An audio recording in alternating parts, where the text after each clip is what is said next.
Maverick News, the antivirus program for your mind. And now, the Freedom Reporters.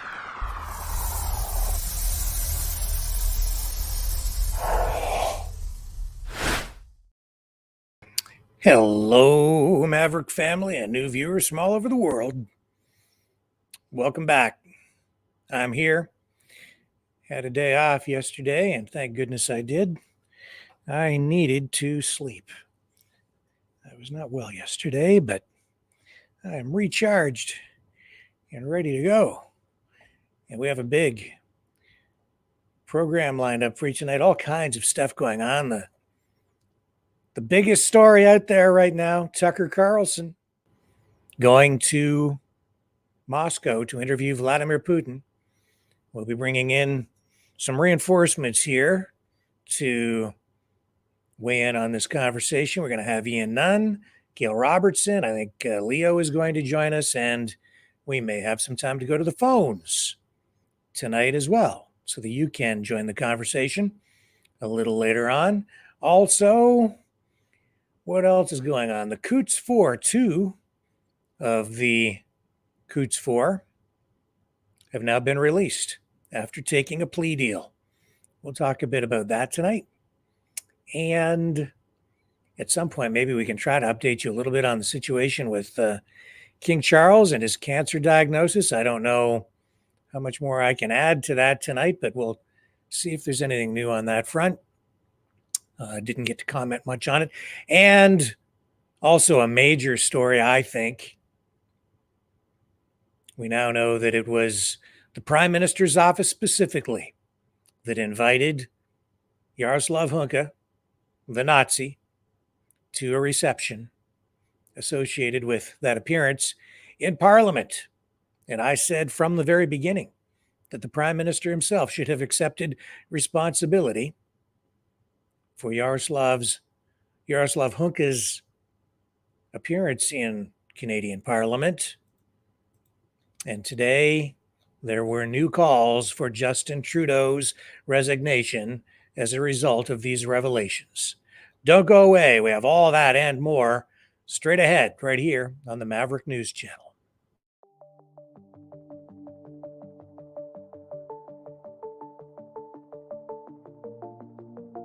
Greetings, brave Mavericks.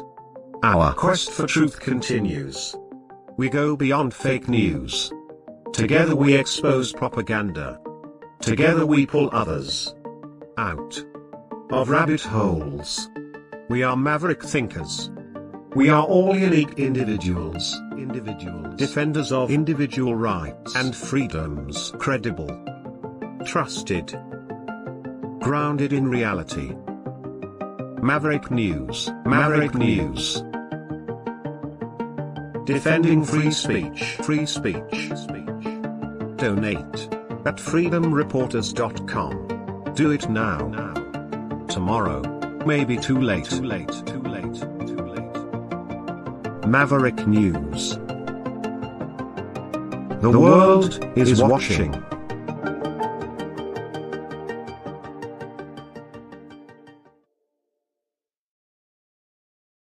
Okay, let's get right to it with the help of my good friend, Ian Nunn.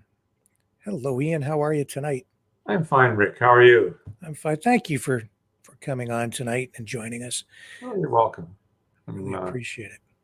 Yeah. We have a cleaning lady who came by, and as I was signing on, I looked up and my video camera was gone. And it's a little clip on top of the screen, and it's I got it back, and I think it's adjusted pretty well now. So okay. Yeah, you look beautiful. Oh, you must have your supermodel lens on. Well, we have a lot to talk about tonight. Before we get into the Tucker Carlson story, which I know everyone is very interested in, let me just start because that's going to take a while. So let me just tee up this story about the Coots 4. 2 out of the 4 individuals charged in connection with the February 2022 Coots border blockade have pleaded guilty now to lesser charges. according to their legal representatives and the Crown. Chris Lysak and Jerry Morin have entered guilty pleas in a Lethbridge court on firearms-related charges. In a statement provided to the media, the Alberta Crown Prosecution Service disclosed that Lysak and Morin, along with Chris Carbert and Anthony Olenek, were initially charged with conspiracy to commit murder, possession of a weapon for a dangerous purpose, and mischief in connection with the blockade near Coutts, Alberta, earlier that year. However, Lysak's counsel has clarified that Lysak continues to maintain his innocence regarding all charges. Song stated that Lysak pleaded guilty solely to possessing a licensed and registered handgun in an unauthorized location. The lawyer also emphasized that Lysak did not attend the protests with any intent to harm anyone. On the other hand, Jerry Morin's representative, Greg Dunn, has affirmed that Morin had consistently denied involvement in any conspiracy to murder RCMP officers. Dunn has expressed that Morin's relief and gratitude upon the withdrawal of the more serious charges. Morin pleaded guilty to conspiracy to traffic firearms, according to ACPS. Lysak and Morin both received sentences, with Lysak serving 3 years in prison and Morin three and a quarter years, both of which were satisfied by time already spent in custody. Additionally, they were both handed a 10-year weapons prohibition, mandated to provide DNA samples, and they've been instructed to transfer their firearms to valid license holders. So as of now, the cases against the remaining two accused, Chris Carbert and Anthony Olenek, continue in that Lethbridge court, with Justice Vaughn Hartigan presiding over a jury trial. And I'll get a reaction from you, Ian. Any thoughts on that? It's a case that I'm aware of, but I've never followed and I've never chosen never to go into the details in it. Yeah. It is for myself. I've got lots on my plate that yeah, I was facing, so I left that one. And particularly, it was a high profile, and the alternate media like yourself and a lot of the print media. Well, I won't say print media. It's not. I think in True North, Rebel, Clyde, Do Something. There's a whole raft of really good people out there spanning a range of coverage. And I trust them to cover just about everything Canadian now, and they do a good job of it. So I don't, as I said, have followed it. On the other hand, having heard what I heard, I do know from the past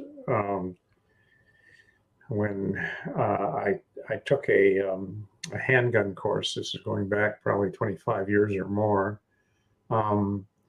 That even at that time, if you wanted to transport a handgun out of your house, it had to be in a case and locked in your trunk. And you also had to inform the authorities that you were actually taking it out of your house. If you're going to arrange to practice shooting, you had to actually tell the authorities, I'm taking my handgun, it's locked up in a case in my trunk, and I'm going to go to this range to practice shooting it. And that was long ago. So I can imagine the restrictions now on well, I think you almost cannot own a handgun nowadays, I understand. So the fact that he was caught with a handgun, okay, yeah, that's a valid charge. And a guilty plea is a reasonable plea to it. Beyond all the stuff about threatening and stuff like that, to me, that's a very dubious charge.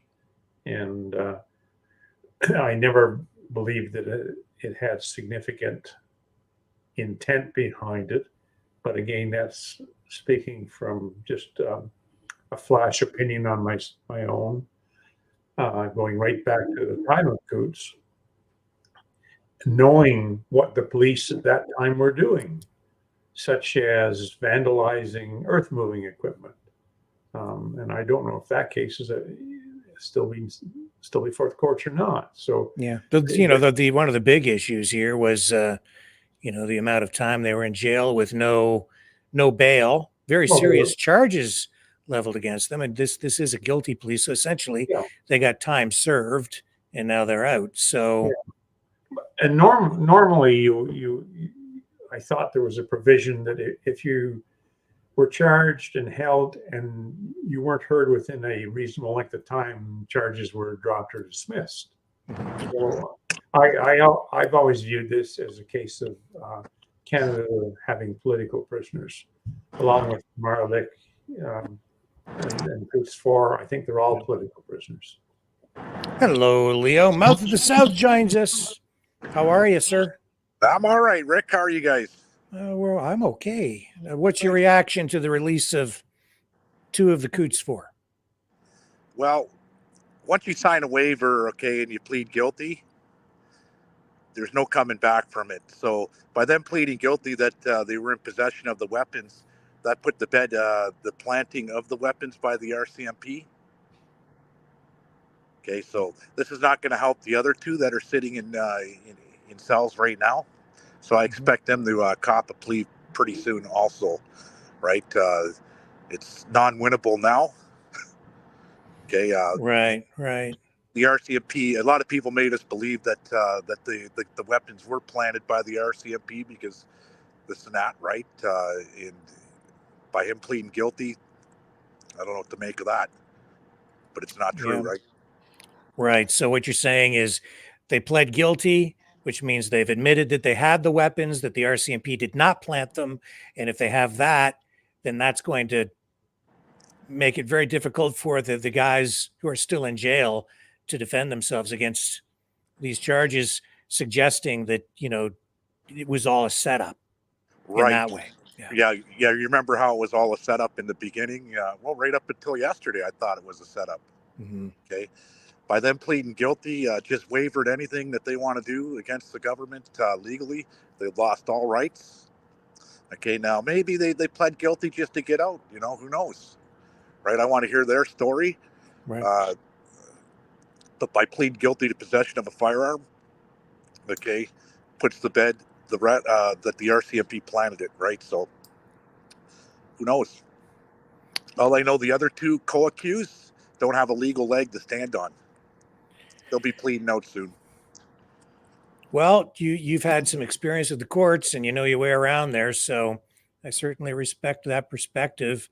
I've been sitting back waiting to see what the actual evidence is, because with the publication bans and so on, I've not had enough access to information to form a real solid opinion. And even now, I'm kind of sitting back waiting to digest whatever comes out of this. And we still don't have here, anyway, I don't have all the information on the evidence, nor will we have it until the other 2 go through their trials or plead deals or whatever it is. So I'm trying to just be objective and take the information as it comes out, to be thorough, honest, and unbiased with this. Yeah, me too. When they have to submit DNA, okay, and give up their weapons for 10 years, okay, there's a ban on them for that. Yeah. It makes you want to think, was there a plot? Okay. Well, let me ask you guys this: we now know that they've admitted to having the weapons, and included in that confiscation, that we're told they had 30,000 rounds of ammunition. Now, I don't know about you, but I'm just asking a question. What do you go deer hunting? Like, how many deer are you going to shoot with 30,000 rounds of ammunition? If that's true, that kind of put up a red flag for me, but I don't know. Like, I'm still waiting for the information. What do you make of that? Well, I used to be a reservist once upon a time, with the Essex and Kent Scottish. Okay, and we used to fire a lot of 7.62 millimeter rounds. Okay, 30,000 rounds of ammo. Do you know how much that weighs? I'm gonna guess. One. About 800 pounds. Yeah. That's a lot of ammo, bud. Oh yeah. Right. So, yeah, you're not going, and that's the average shell casing that you would have would be that in the 5.62 millimeter. They're the go-tos, right? Man, oh man, that's a lot of ammo. You're not deer hunting. Yeah. See, I know that when those arrests were made, that's when the whole protest fell apart, because the people there didn't want anything to do with anything violent. They didn't want to be associated with anything violent. I remember when it happened. Right. And you remember they were all hugging the RCMP officers at the border and everything, and they all decided, no, this is it. It's time to go home. That was when it all fell apart. There at the border, the protests, they just called it off at that point, because the people who showed up, they wanted nothing to do with even anything that looked like it might be violent in that way, right?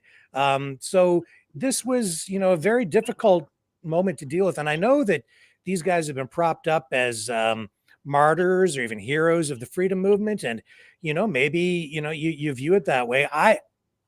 I'm still waiting for all the information to come out before forming a full opinion on this. And if you want me to just sit here and cheerlead for one side or the other, I'm not going to do that. I'm just waiting for facts and asking questions. So, and I think that's, Here's a personal endeavor that I had going through. They call it the hub, Thunder Bay. Now, there's only one way to East and West Canada, and that's going through the hub. There's no other way around it. You got to cross through Thunder Bay. Well, in my pot running days, I was coming through, and I got to Thunder Bay, and I got off the bus. Okay, I was on a Greyhound bus, and I got off the bus with my suitcase. Destination was not Thunder Bay. It was Toronto. Okay, I got off the bus. I went to get something to eat, and when I looked down, I seen two pairs of shoes that were the same right away. Institutionally, that's somebody. Okay, it happened to be the RCMP. Well, they violated my charter by forcing me to open up my bag right there. Okay, and you're not allowed to do that, but I didn't know at the time, so whatever, right? So I ended up going to the Thunder Bay bucket for 3 weeks. They wouldn't give me bail. I had a union job, house, kids at home. This is for pot, okay? In 2005, they wouldn't give me bail. So for 3.5 weeks, I fought for bail. The only way that I could get bail was to sign a waiver. Now, a waiver means you plead guilty. Now, they were hanging over my head that where I was in the hub, if I was convicted of the pot, I could go to Stony Mountain, Manitoba, which is the federal penitentiary there, where it's so violent there, Rick, that they make you pay for a body bag, $50 up front out of your own money. Okay, and that's no word of a lie. Well, I don't know anybody in Manitoba, so I just signed the waiver. I said, if I'm going to the clinic, it's going to be back east, where at least I know somebody, right? I don't have to worry about buying a body bag, right? So when I got to Windsor, I couldn't have a constitutional challenge, none of that, because I signed that waiver, right? So. Right. So who knows? Maybe the police broke some laws, but I wouldn't have pled guilty if I was those guys. You already have 2 years invested 2 years invested inside. If they're going to plead guilty, I'm sure there was a plea on the table a long time ago. Mm-hmm. I wonder what changed. That's the big question for me tonight: is why at this late stage did we get this now? Who buckled? Who caved in? Was it the Crown, or was it these guys finally accepting something that had been on the table for a long time? And why? Why now? That's the weird thing. Who knows? They could also, offer money on the table to testify against the other two. I've seen all kinds of slimy shit go on with the police where known gangsters, murdering gangsters, testify against other murdering gangsters, and they pay out millions of dollars of taxpayers' money to get the testimony. And they get witness protection and the whole 9 yards. You see that go on a lot in Canada. Okay, so who knows, right? They might have offered them a sweet deal with a lot of money at the end of the rainbow, right? All speculation. Who knows? Speculation, I guess. At this point, I guess by them pleading guilty, it really makes my mind want, like I said, wonder about the terrorist links that the police and the federal government made us believe in the beginning. Were they right or were they wrong? Well, Justice Rouleau said that, he ruled that the Emergencies Act, that it was justified, the use of it. I use the word ruled. A lot of people use the word ruled. There was some criticism of the use of that word within the last week, but his assessment at the inquiry was that it was justified. But he said another person could have seen it a different way. And there was a lot of evidence that is, I think, still available online. And I've read a lot of it that was not presented during the Emergencies Act inquiry. Criminal records of people, people that really we didn't hear about or from, that had, some unusual backgrounds, let's say. So there's a lot of information out there that really wasn't presented to the public. So I get what he was saying. You could assess it either way. And that is the government's reaction to a perceived threat, an existential threat to the government and the country. So I get it. I think this court ruling we got, honestly, was spot on. When the court ruling we got about a week ago said that the government was not justified in using it, because while there was a problem for the government in Ottawa and at certain points in the country, it wasn't national in scope. I don't think it was an existential threat to the government as a whole. It was being dealt with by law enforcement and so on. It wasn't out of hand to the point where, the country was going to fall or anything like that. It wasn't like we were at war. That's the problem. It was extreme government overreach in that regard to deal with localized protests. It was not. But anyway, that's I guess a bit of a sidebar, but related to what we were saying. Now, I think the big thing's going to happen here is the appeal process by the Canadian government. Yeah. Okay. This just hurt the appeal process. Well, it helped the government. Really helped. It's true. It does. It really helped the government, because now they could come back in the appeal process and say, see, we told you so. They pled guilty to it. So there was a plot to overthrow the government and kill police and everything else, right? So who knows? Well, yeah. And I mean, well, no, that's not quite the case. From what Rick had said, they didn't plead guilty to anything to do with to overthrow the government. They were just standard weapons charges. Yeah, they dropped those other charges, but they pled guilty to the weapons charges. And I mean, people. Which brings up the question, though: what were they doing with weapons at a protest? And 30,000 rounds of ammo. Well, that's a lot of deer. I'd like to know a bit more about that 30,000 rounds. So would I. Yeah. Was it in their vehicle? Did they go to their houses? I mean, what's the source of it? Because it's kind of like Leo said, if you start to think about 30,000 rounds. So here's a question for you, Leo. If I gave you 30,000 rounds in a handgun, how long would it take you to shoot them all off? Depends what you're using. If you're using you say a handgun? Handgun, yeah. A very long time. If you're using a 50 caliber machine gun, anti-aircraft gun, not long. Well, okay, but a handgun, you'd have to reload. If it's a 9-shooter, you'd have to reload a lot. Yeah, I mean, so 30,000 rounds to me is stupid. It's kind of stupid. Rick would have to put up the picture, and you'd find it on Google right now or whatever, the picture of the arsenal that the police seized, and it'll show you the type of weapons they were using. Because if you got into, I haven't seen it, but if the 30,000, I still have it on file right here. Oh wow, that's all their stuff. Well, that's what they showed at the news conference after the arrests. Okay. Yeah, that's kind of a little overboard, isn't it? It is. Well, I don't think that's for hunting deer. No, I don't see any 303s or anything like that. Winchesters, shotguns, none of that for hunting, right? But if you're traveling with that kind of armament, you know, it looks like you're going to war, and then 30,000 rounds makes sense. But other than that, The I bulletproof haven't seen that vest, before. the bulletproof vest, the Yeah. Kevlar. Okay. And then, Yeah. you know, like I at the time, I have to admit that the emotion of the lockdowns and everything going on at the time, I think that that absolutely affected my objectivity. And then we got the, you know, the online influencers also, like myself, who I think a lot of people just didn't want to believe that anything bad might be happening. So I did lean toward, this must not be true. This must be, these guys must be, this can't be happening.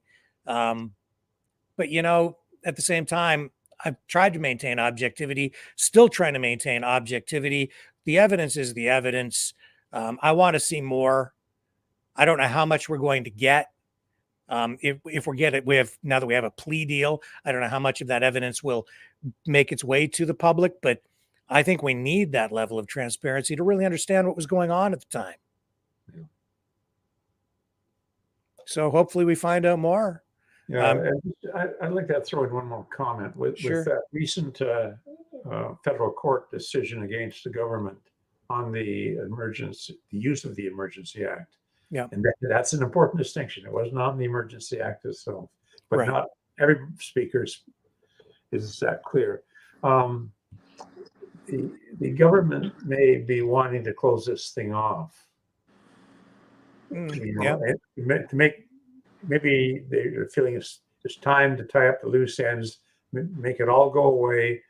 We don't want this hanging around if we're going into an election because it might come against us or whatever. So yes, clean it up before we get to the polls. Yeah. Hope that the public's memory kind of fades away. But this is, any way you slice it, this is a guilty plea. Yeah, it's they got a prosecution. Yep. A successful prosecution.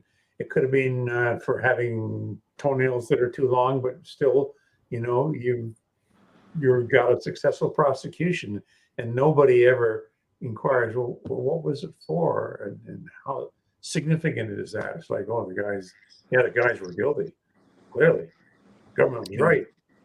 But I mean, even if it does rise to that level where they were, you know, armed and ready to try to mount some sort of an insurrection or whatever, I still don't think it rose to the level of justifying the use of the Emergencies Act, because that was in one location. The cops already had it under control. They effected arrests. All that came to a conclusion before the EA Act was even enacted. So that's, you know, for me, a non-starter anyway. No national threat, nothing on a countrywide scale.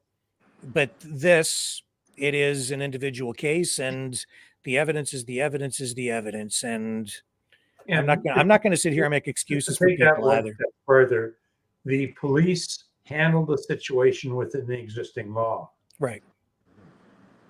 That's and that was the case with all of the border incidents.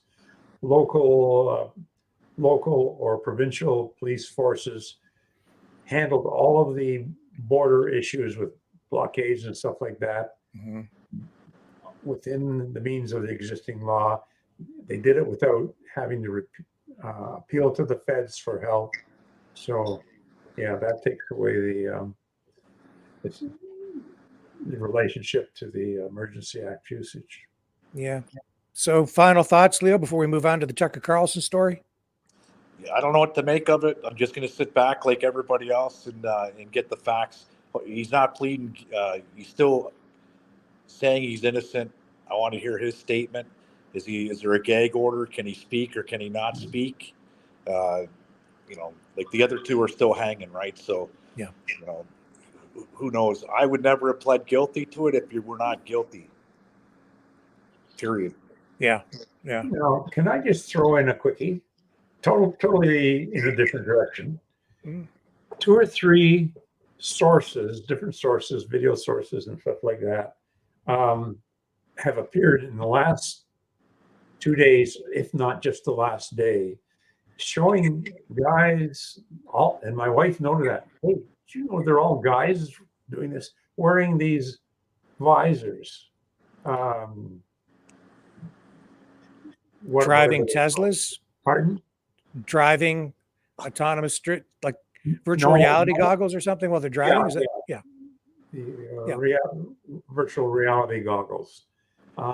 Yeah. And to have 2 or 3 different sources showing different incidents come up at the same time, it's kind of like, oh, that there. If you drew, I don't know, the timeline of events, you get blips every now and then where things coalesce and overlap. And this Yeah. to me is just one of them. So I'm just throwing it out there. Just an observation. Was this related in some way to what we were talking about? Pardon? I'm sorry, I'm not quite following. Is this related to what we're talking about? The Not at VR all. goggles and driving? Oh, okay. It's just No, no. As I said, this is totally off base. oh, okay. But my mind goes that way. So Yeah, I did see stories about this today as well. So okay. So yeah. that's So this guy got arrested essentially because he's driving a Tesla, which is a self-driving car, and he has virtual reality goggles on, which okay. impairs his ability to operate the motor vehicle, which is illegal, even though it's a self-driving car. And I haven't read the entire article, but the bottom line is, don't do that because you're going to get pulled over. Yeah, I didn't even see that one. So there's another one. Oh, okay. Yeah. Oh, that's funny. That's funny. He's playing video games while driving down the road. No, he wasn't. He was watching 3D porn. Well, yeah, there you go. Even worse. Yeah, or something. Okay, let's go to the Tucker thing here, shall we? And hang on a second here. Let me get this queued.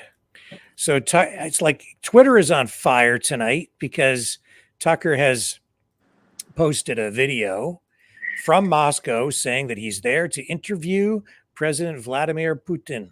So let's run the video of what Tucker had to say, and then we will have our discussion. And here we go. Here's Tucker Carlson in Moscow. We're in Moscow tonight. We're here to interview the president of Russia, Vladimir Putin. We'll be doing that soon. There are risks to conducting an interview like this, obviously. So we've thought about it carefully over many months. Here's why we're doing it. First, because it's our job. We're in journalism. Our duty is to inform people.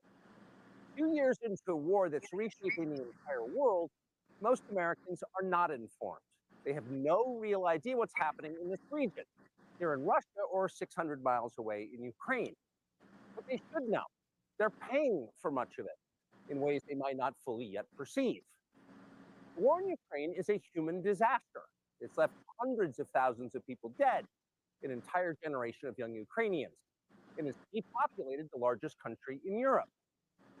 But the long-term effects are even more profound. This war has utterly reshaped the global military and trade alliances, and the sanctions that followed have as well. And in total, they have upended the world economy. The post-World War II economic order, the system that guaranteed prosperity in the West for more than 80 years, is coming apart very fast, and along with it, the dominance of the US dollar. These are not small changes. They are history-altering developments. They will define the lives of our grandchildren. Most of the world understands this perfectly well. They can see it. Ask anyone in Asia or the Middle East what the future looks like. And yet the populations of the English-speaking countries seem mostly unaware. They think that nothing has really changed. And they think that because no one has told them the truth. Their media outlets are corrupt. They lie to their readers and viewers. And they do that mostly by omission. For example, since the day the war in Ukraine began, American media outlets have spoken to scores of people from Ukraine, and they've done scores of interviews with Ukrainian President Zelensky. We ourselves have put in a request for an interview with Zelensky, and we hope he accepts. But the interviews he's already done in the United States are not traditional interviews. They are fawning pep sessions specifically designed to amplify Zelensky's demand that the U.S. enter more deeply into a war in Eastern Europe and pay for it. That is not journalism. It is government propaganda. Propaganda of the ugliest kind, the kind that kills people. At the same time, our politicians and media outlets have been doing this, promoting a foreign leader like he's a new consumer brand. Not a single Western journalist has bothered to interview the president of the other country involved in the conflict, Vladimir Putin. Most Americans have no idea why Putin invaded Ukraine or what his goals are now. They've never heard his voice. That's wrong. Americans have a right to know all they can about a war they're implicated in. And we have the right to tell them about it because we are Americans too. Freedom of speech is our birthright. We were born with the right to say what we believe. That right cannot be taken away no matter who is in the White House. But they're trying anyway. Almost 3 years ago, the Biden administration illegally spied on our text messages and then leaked the contents to their servants in the news media. They did this in order to stop a Putin interview that we were planning. Last month, we're pretty certain they did exactly the same thing once again. But this time, we came to Moscow anyway. We are not here because we love Vladimir Putin. We are here because we love the United States. We want it to remain prosperous and free. We paid for this trip ourselves. We get no money from any government or group. Nor are we charging people to see the interview. It is not behind a paywall.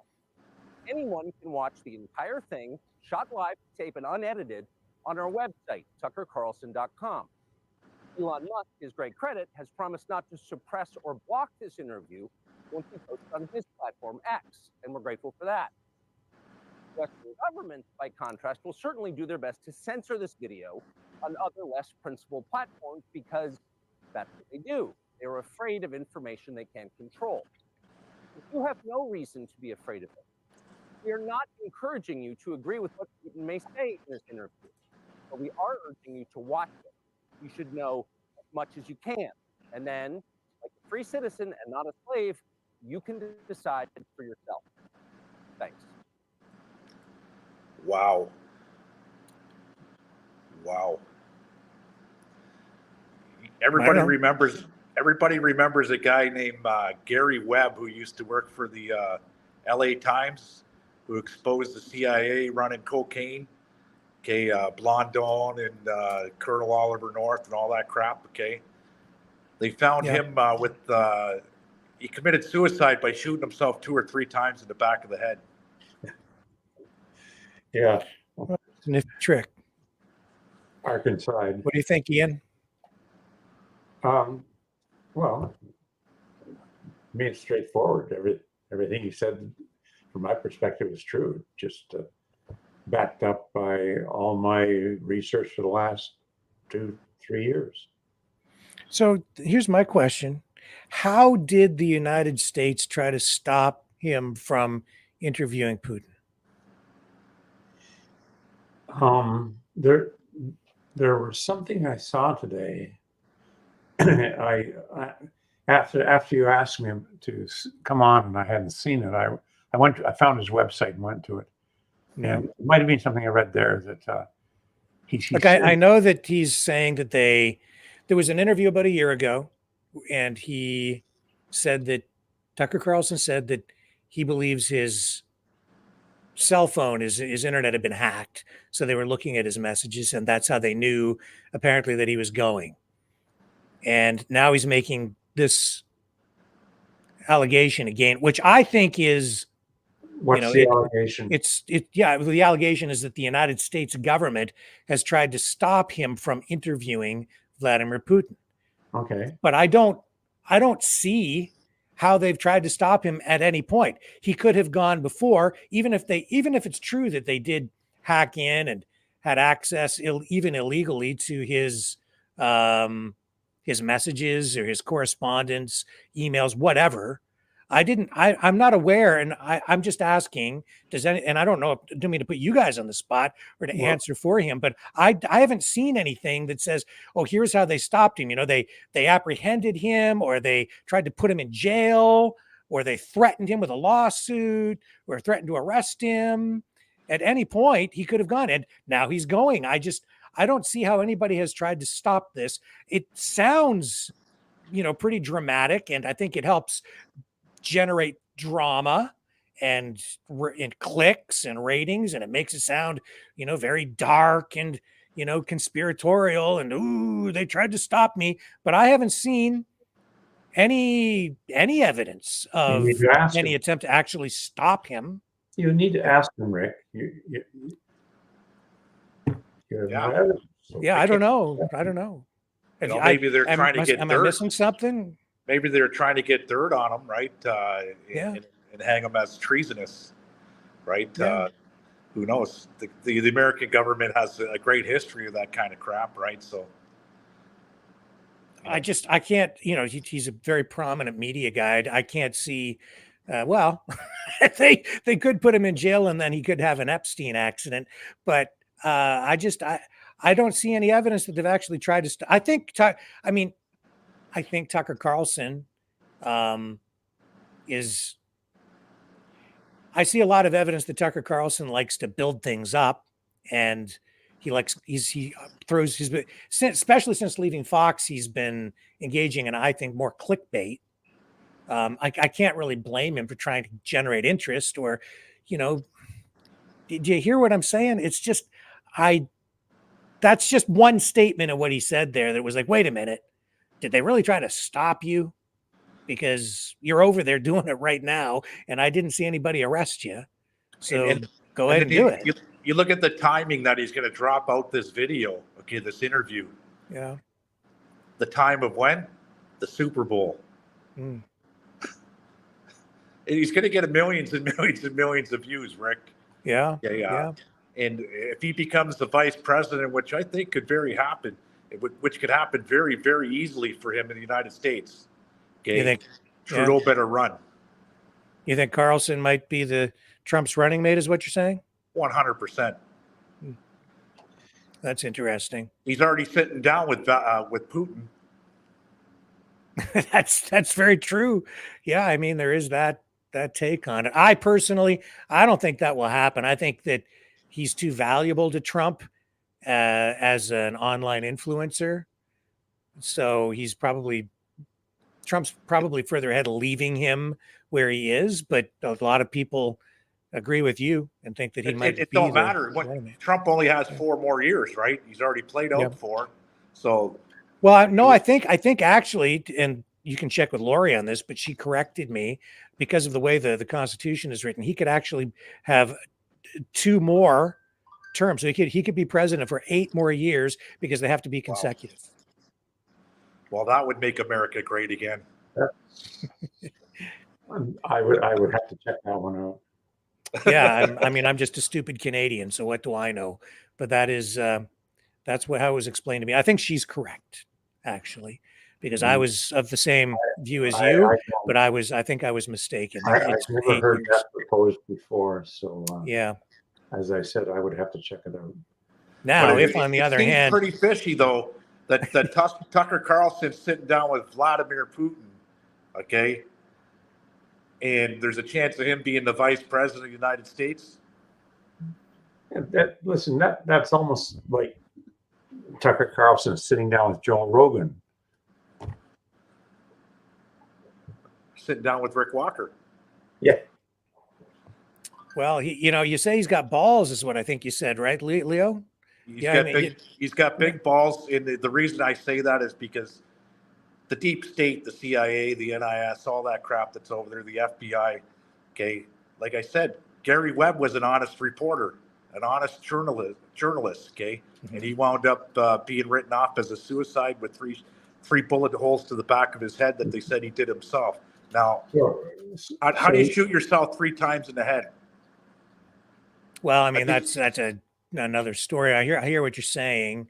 Right. He's being he is taking a lot of heat on mainstream media. There's nothing up there in the first place.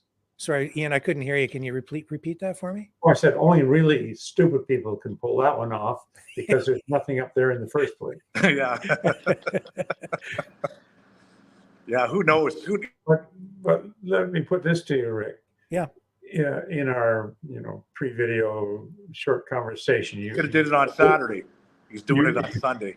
Yeah, you alluded to measures that you have to take, and some I don't know if there have been threats or anything that you may have received or inferred or whatever, and you look at your readership. And you're having to do this. Imagine what he has It's not that he has to do it. He has done. He's got it in place. He must have incredible security in place to deal with this kind of issue. Well, yeah, I mean, I have to be careful about what I say, Yeah. how I conduct myself, and I have to, these days in particular, I've received lots of threats, and he does too, and even here on this channel, we our circles of contacts touch. Yeah. Okay. So there's no question about that. I know some of the people he knows a lot of the people I know, and it intertwines. I don't know Tucker Carlson personally. I've never spoken to him. The question for me that is paramount is he credible? And if you read the mainstream media reports on this, and if you go back, Tucker Carlson is taking a lot of heat. He's accused of, being pro-Russian, of maybe being a propagandist even. It's difficult these days to know if someone is acting in good faith. I think he's right? full So, of shit. Well, I think he's so full of shit. He makes Alex Jones' eyes brown. Okay, they're full of shit and they're feeding off it. They're grifters. Okay, and they're very good grifters and they're making a lot of money at it. You mean, who, Leo? Tucker Carlson, all of them. Tucker Carlson, Alex Jones. There's a bunch of them out there. Okay, yeah. And they're making money off it, and it's entertainment. Simply pure entertainment. It's a new form of entertainment that we're not used to seeing. Yeah, very true. I mean, politics has become a form of entertainment. It started to become that with television, and now with the internet and social media, it certainly is that, as among other things. This is very serious, though, because these are issues of national security. It begs the question, at what point do you cross the line and potentially become treasonous if you are not acting in good faith? Or are you really practicing journalism, or is it propaganda, or is he over there acting as a journalist with, these?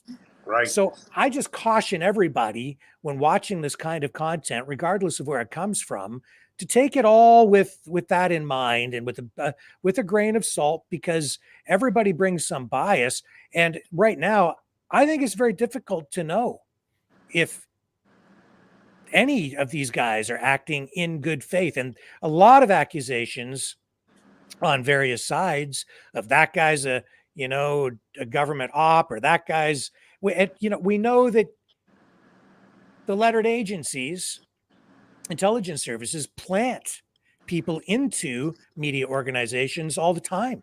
They've been doing it for a long time in order to control news stories. And now we have Tucker Carlson, who has been very critical of the US government, very pro-Putin, very pro-Russia, clearly in his narratives. I think, sometimes justifiably so. Other times he's making strange claims that I've thought that's not true. You go back to about a year ago, or to 2022 in the summer, and he was predicting we were going to be out of diesel fuel within 15 days. And as soon as he said that, I said, well, we might have a problem, but we're not going to be out of diesel fuel in 15 days. Right. It doesn't work that way. Theories. So, just to get people upset, fear mongering, lots of that. Even the discontent for Trudeau, which I have, and a lot of people in Canada do have, and even Tucker Carlson, for him to sit there, and I heard the rumors, it's Fidel Castro's son.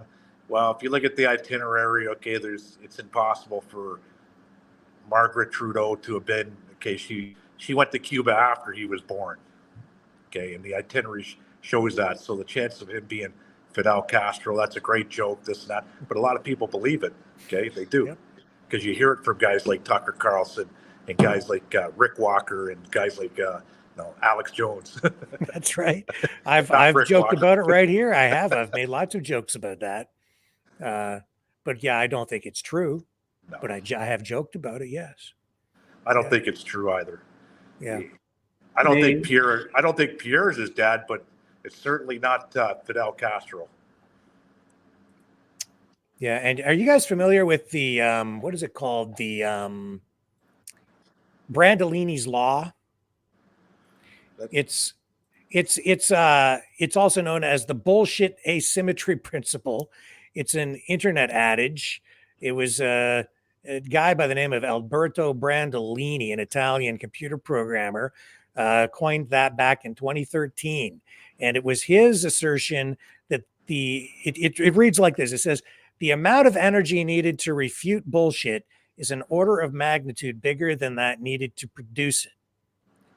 So the point being, if you were a foreign government or a foreign spy agency, like if you were a Russian intelligence service and you wanted to disrupt things, or if you're with the Chinese government, I mean, all it really takes is just to plant a seed of doubt, Right. to make something look like it might not be true, in order to just really fuel things. And once that snowball gets rolling, especially online, it's very, very difficult to stop it. It takes a lot more energy to disprove that. Right? Point. What's that? Let's take our own government education point. Yeah, well, I mean, they could be involved in that too. But honestly, Ian, I'm getting a little bit tired of the same repetitive. It was an inside job with no actual proof. Whether you're talking about 9/11 or Israel letting Hamas slaughter the people on October 7th, or I mean, you pick it. JFK, all of these things. It's always our own fault, and it really comes down to just in order to get people to question things, it just takes a seed of doubt, and then everything explodes off of that, and then you don't really ever get the damn truth. I don't know what the truth is around almost any of this stuff because there's so much doubt. That's all it takes. You just need to sow a seed of doubt, and it becomes very disruptive to the election, the last number of elections. Both sides. Oh, it was the other side cheated. Whether it's Hillary Clinton or Donald Trump or the Bush election. Oh, there's, the hanging chads. It doesn't matter. Everybody's out there sowing seeds of doubt to make the, one side or the other question the outcome of something. That in itself undermines democracy, because democracy needs to be, you have to have the perception of validity as well as the reality of it in order for democracy to be functional. But you undermine the confidence of the public in the system, and you undermine democracy itself, which is why the country is so divided, which is why Tucker Carlson, in a way, is in Moscow tonight. Because people, at least 50% of the population of the United States no longer has faith in the system, and they believe that the election wasn't valid. And you can find a lot of people who think that Biden isn't really the president. And I have to sit here and say tonight, I understand why. I get it. I have a lot of doubts about a lot of things too, but it's unfortunate that we live in these times in that way, because how do you know what's true anymore? You can ascertain truth where it can be supported by I'll say open source evidence. If the evidence is solid, yeah. So I did a lot of research early on in the Ukraine conflict, and I wrote probably 2-3 dozen articles.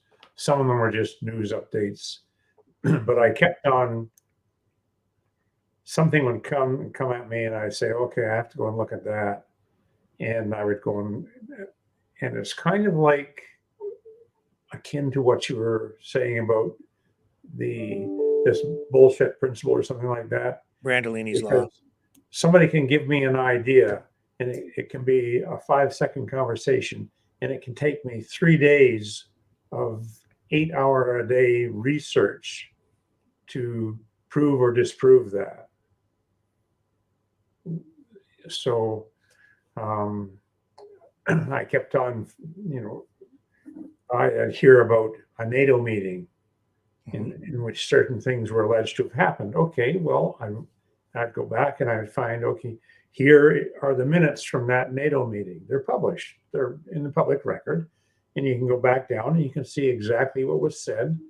And not only that, but you can it was interesting in reading those NATO transcripts is that it's not entirely what they say, but it's the mindset that comes through. That was scary too. So I did a lot of research like that, and that to me I can stand by, and you can't refute it because I can give you the links to the documents. So that's the kind of thing you can do. But it takes an awful lot of. I don't want to get too deep into this tonight and in that respect, but I'm going to show you behind the scenes. Okay.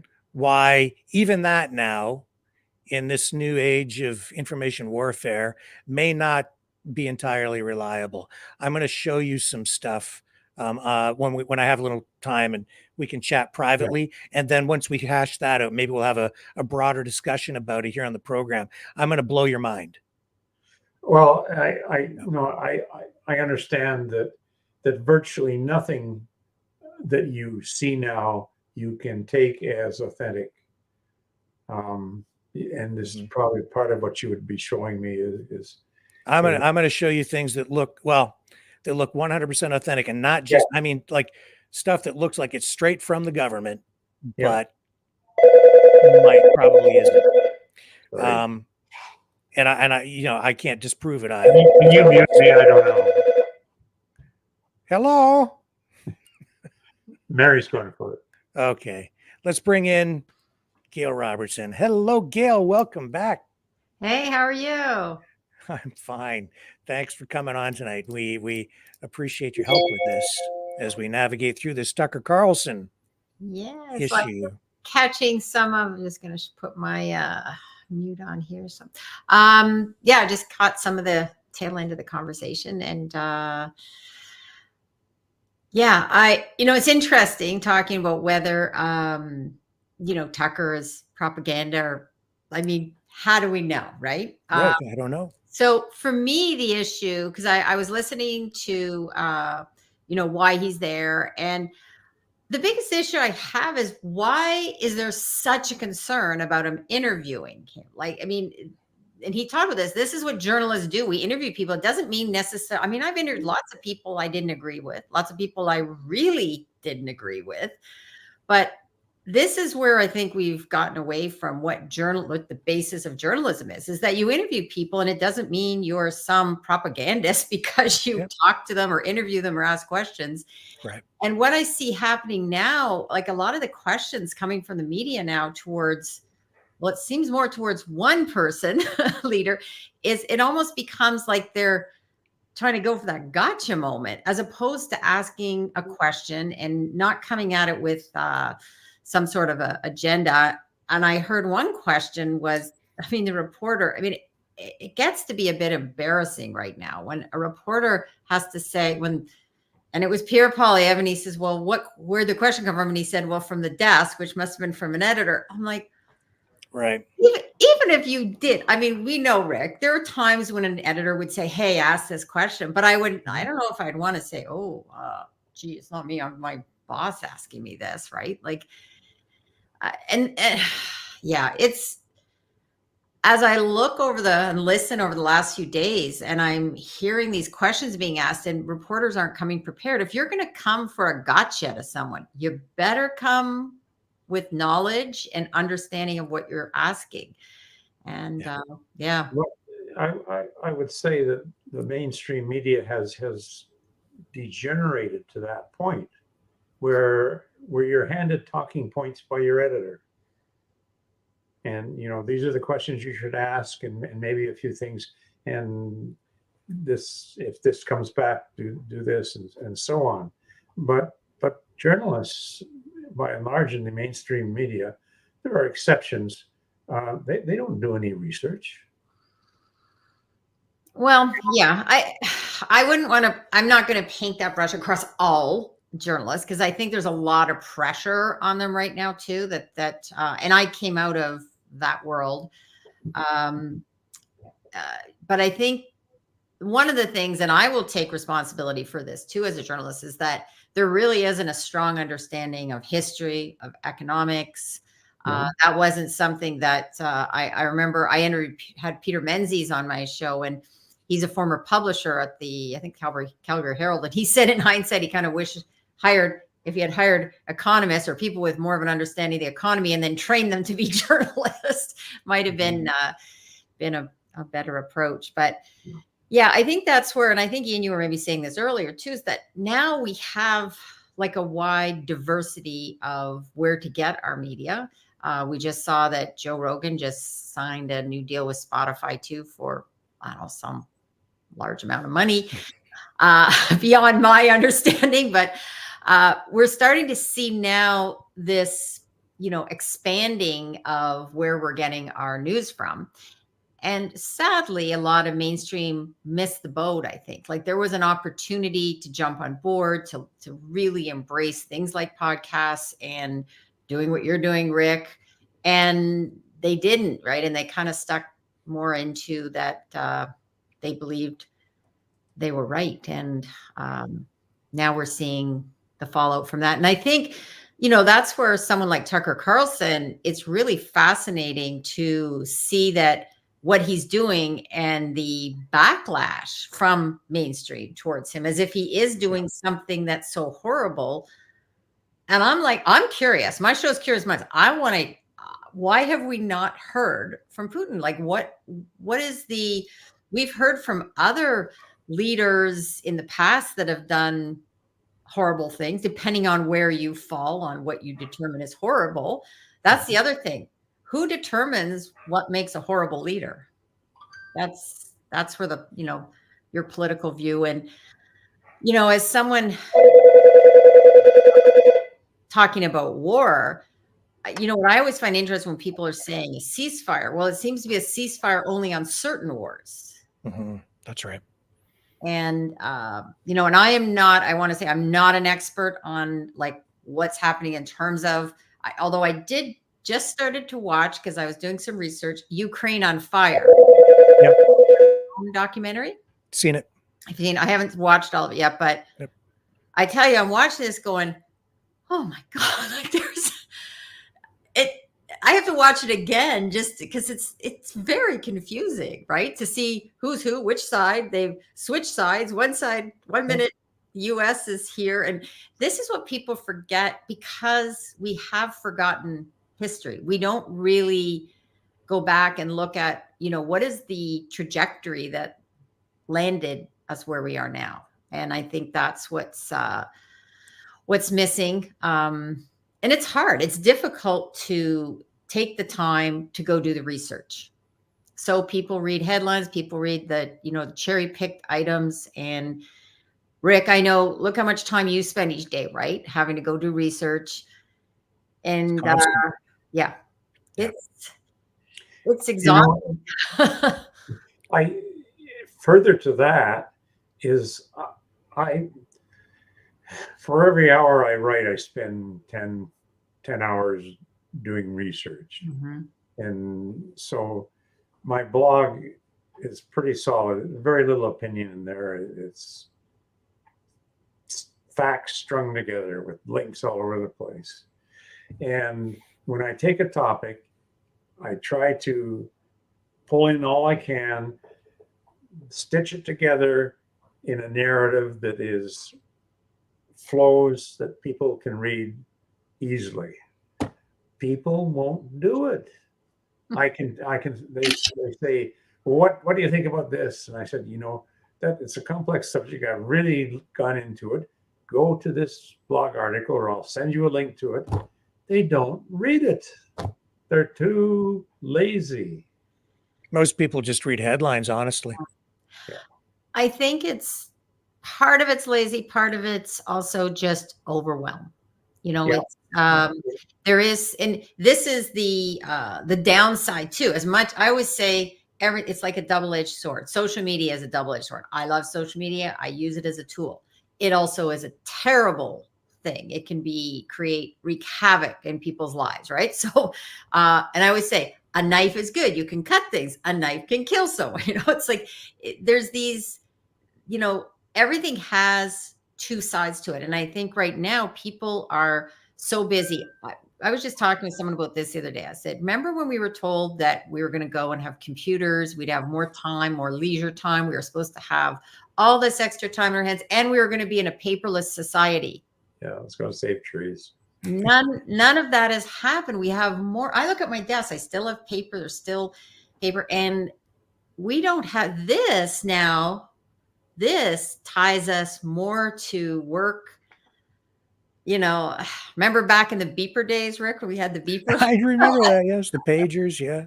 Pagers. That was, as a reporter, we'd have a pager, and people would page you to get you. You'd have to find a phone, and you hoped it was better be a good reason. Could you bring back a quart of milk to some donuts? I had one editor one time said, "Oh, just checking in. Where are you? Where am I? I'm in." And this is when I was working out in Essex County. I'm like, you know how long I had to drive to find a phone, and you're asking me, where am I? You want me to check in? So those were the days. You know, the reason I think it's such a concern right now with Tucker Carlson going there is that if he is not acting in good faith, then on the opposite side of that would mean that he's feeding into the information war and is acting as an agent of Putin. And why is that significant? Because I think these wars in Ukraine and in Gaza are more of an information war. The information war is the front line. The kinetic war is the secondary line. If you are Russia and you can undermine public support for the war in Ukraine like among the American people and in Canada, then you're basically cutting off the funding and you're cutting off the arms shipments there because the public won't support it anymore.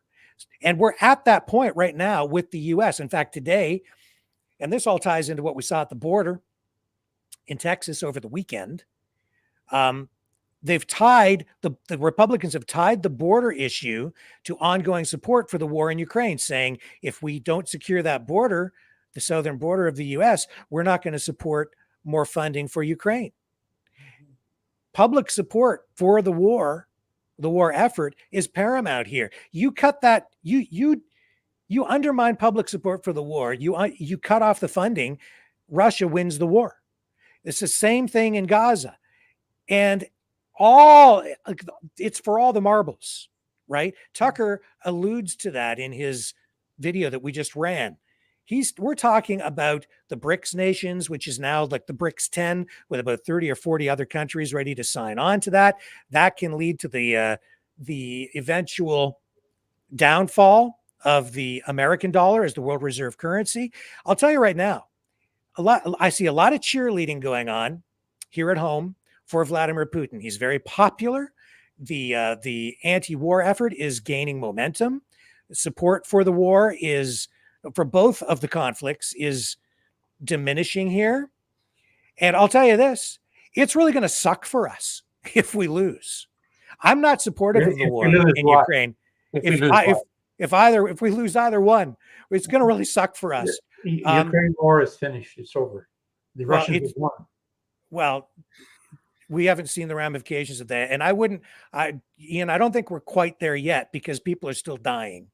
And they will continue on dying until they run out of people to kill. I understand what you're saying.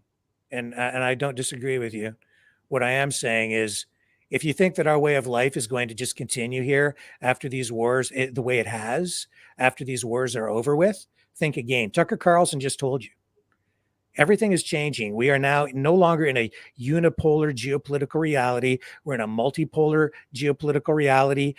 And I think they're all, frankly, globalists in one respect or another. It's just that they are jockeying for position to see who actually ends up running the world when all of this is over with. I see no evidence for that. Well, somebody's going to be running things, and it sure doesn't look like it's us anymore. The definition of a multipolar world is that you don't have a single hegemon. No, you don't. But you have a multipolar geopolitical reality, and we ain't in the club. Is the point? And so you're going to have these other countries. We're going to be there. What's We're that? not going to disappear. The American dollar is not going to disappear. It's not going to be the world reserve currency at some point, but that's a fair distance in the future. Maybe months. No. Years. Maybe years, but not very far off. No. It's going to be around. Listen to what he just said. It's a matter of convenience. The whole dollar is propped up by Saudi Arabia, requiring other countries to purchase oil with U.S. dollars to prop up demand for the dollar, which is backed up by the U.S. Yeah, that's right. It's finished. And the dollar we're on the dollar is on the way out.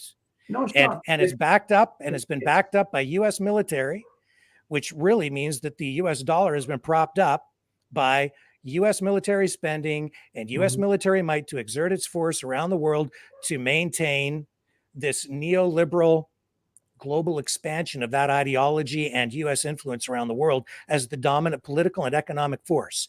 And because of the U.S. policy whereby they had determined after the end of the Cold War that the United States could not be challenged. They would not allow any other country to challenge the United States for dominance geopolitically, economically.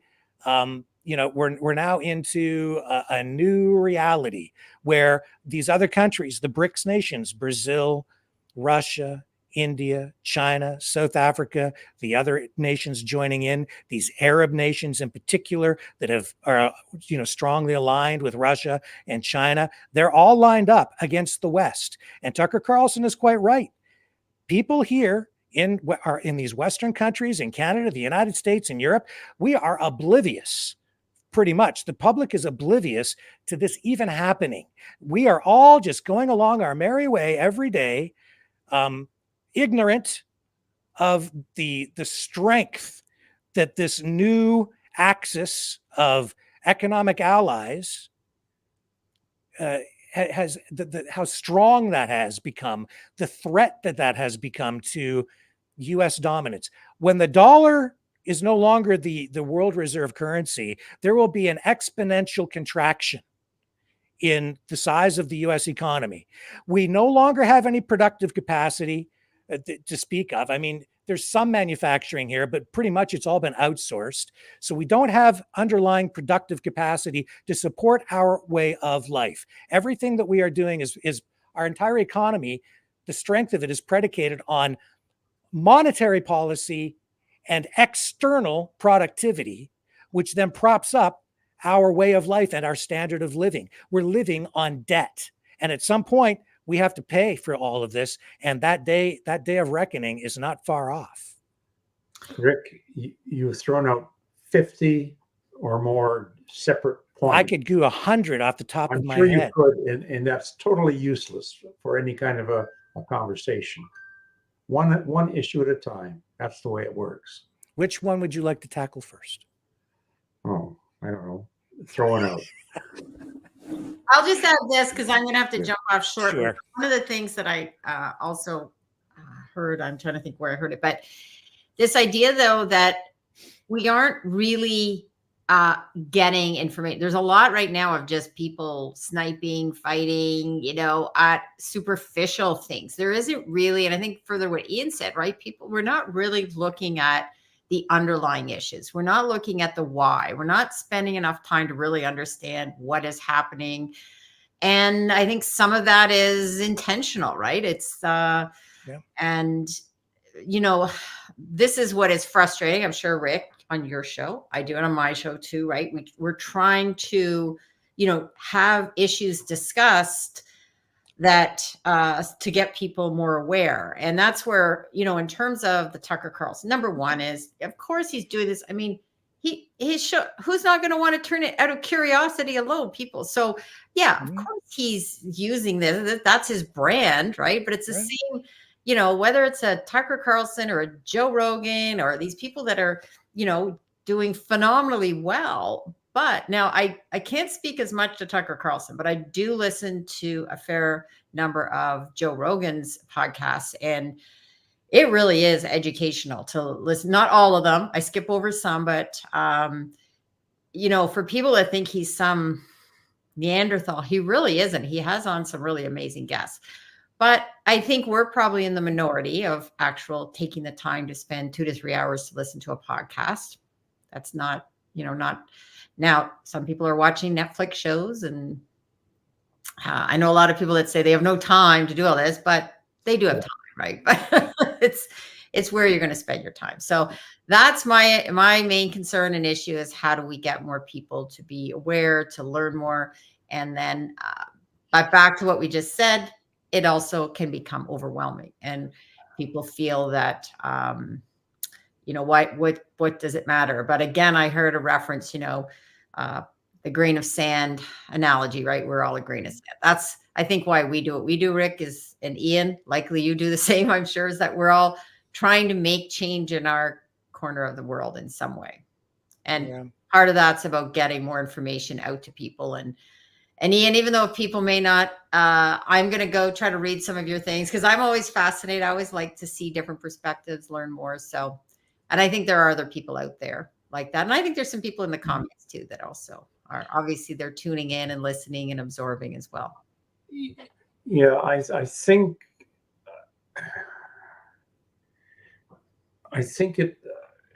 it has to happen individual by individual, whereby an individual, I'm going to say, suddenly wakes up and starts to think. And that's when they will sit down and they will read and they will look for other sources and other opinions.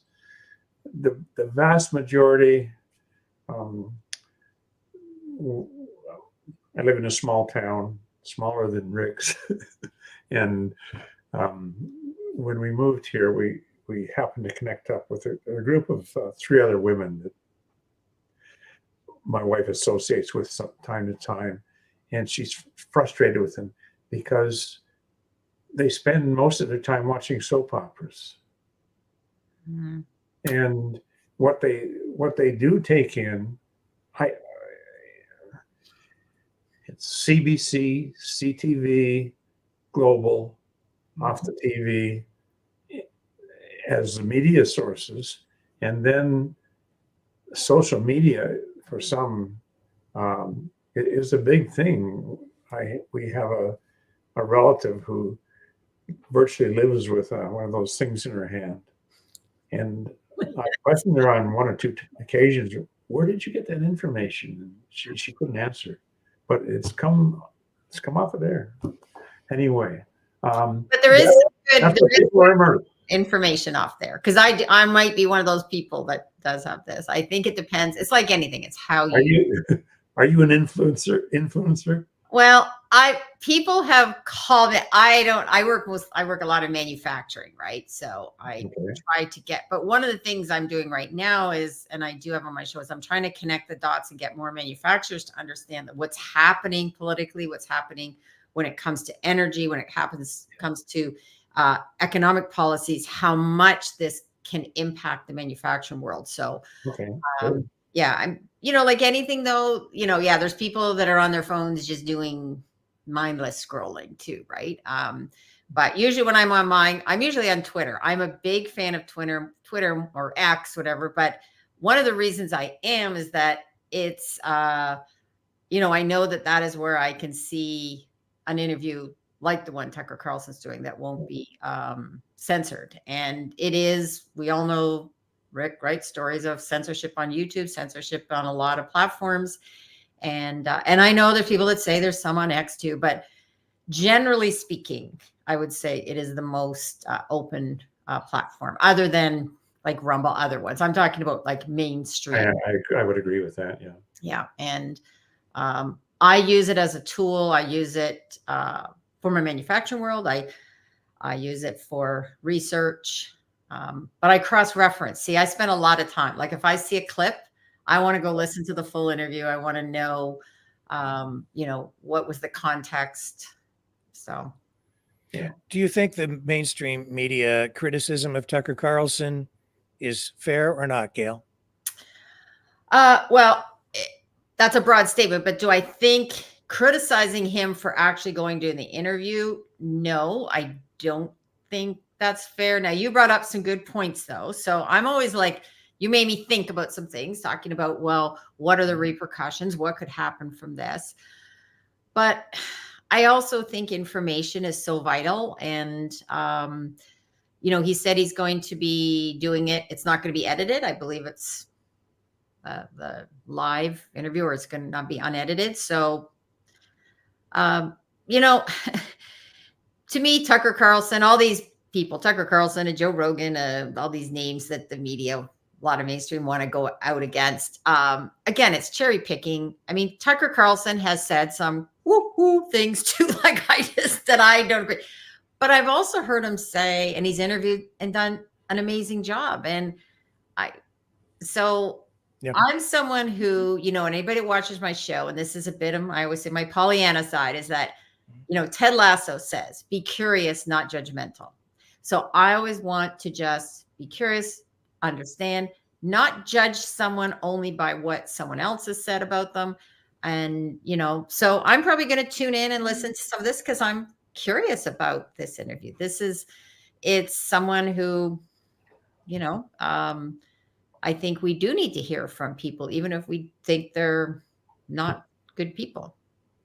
Yeah. Well, just as an observation, we've spent roughly an hour talking about Tucker Carlson's going and should he go and what's involved and what's the implication.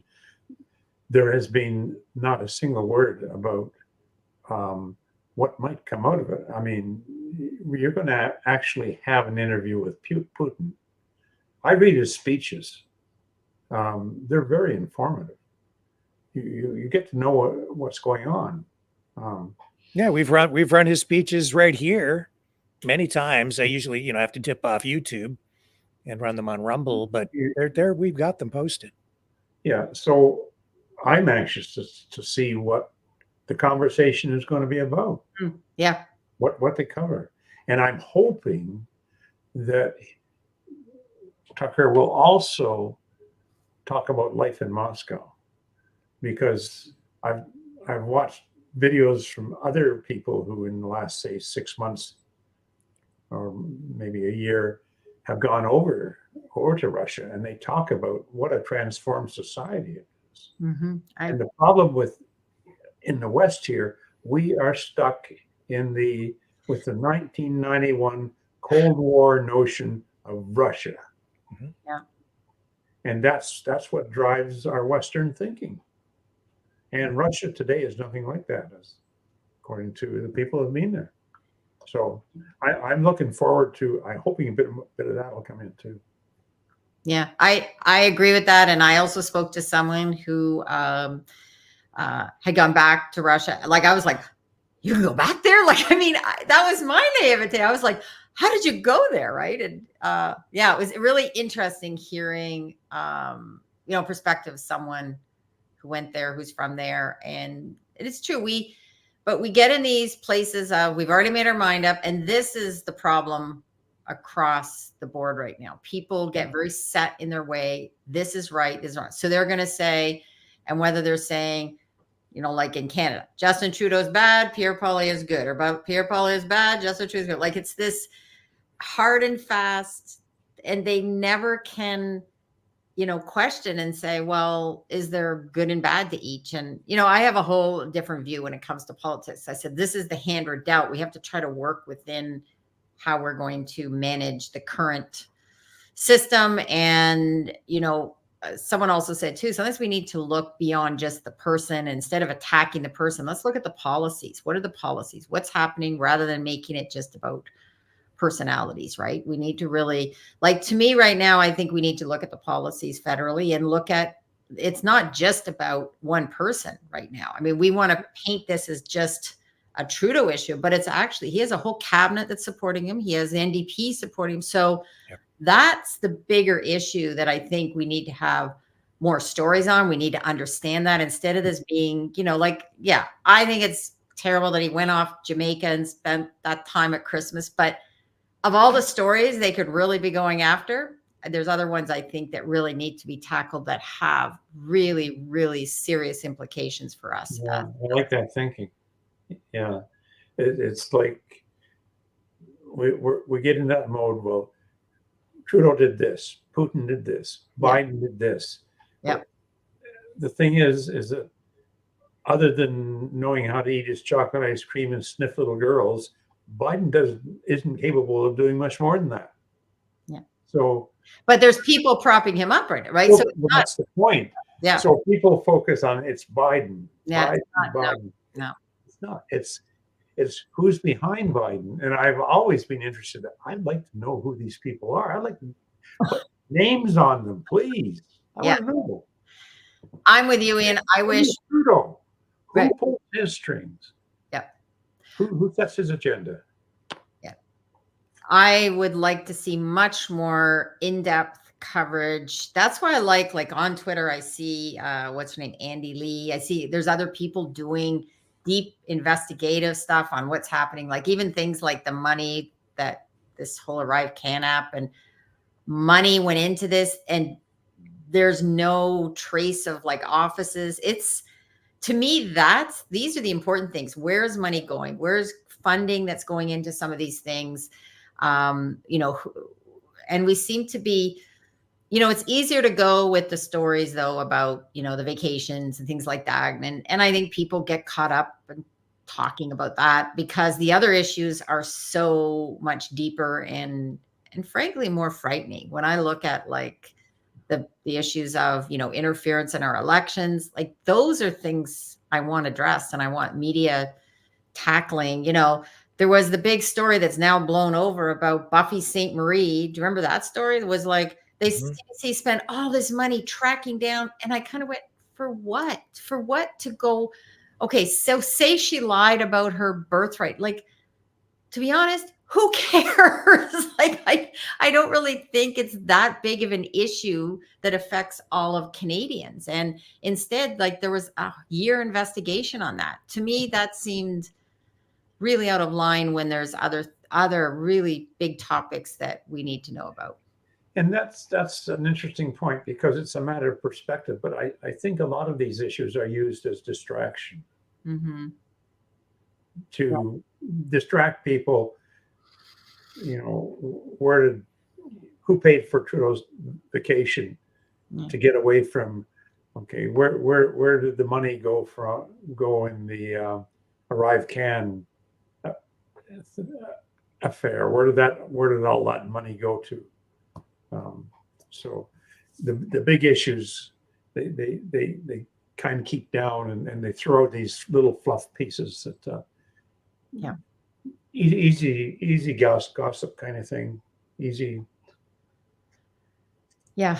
And it's those other big issues are tougher to tackle, tougher to make understandable for people as well. A lot of the other things people it does get overwhelming. As someone who spends a lot of time researching, I find it some days like it's just, like I said, watching, that Ukraine on Fire, even that documentary was like, that was a lot. It was confusing.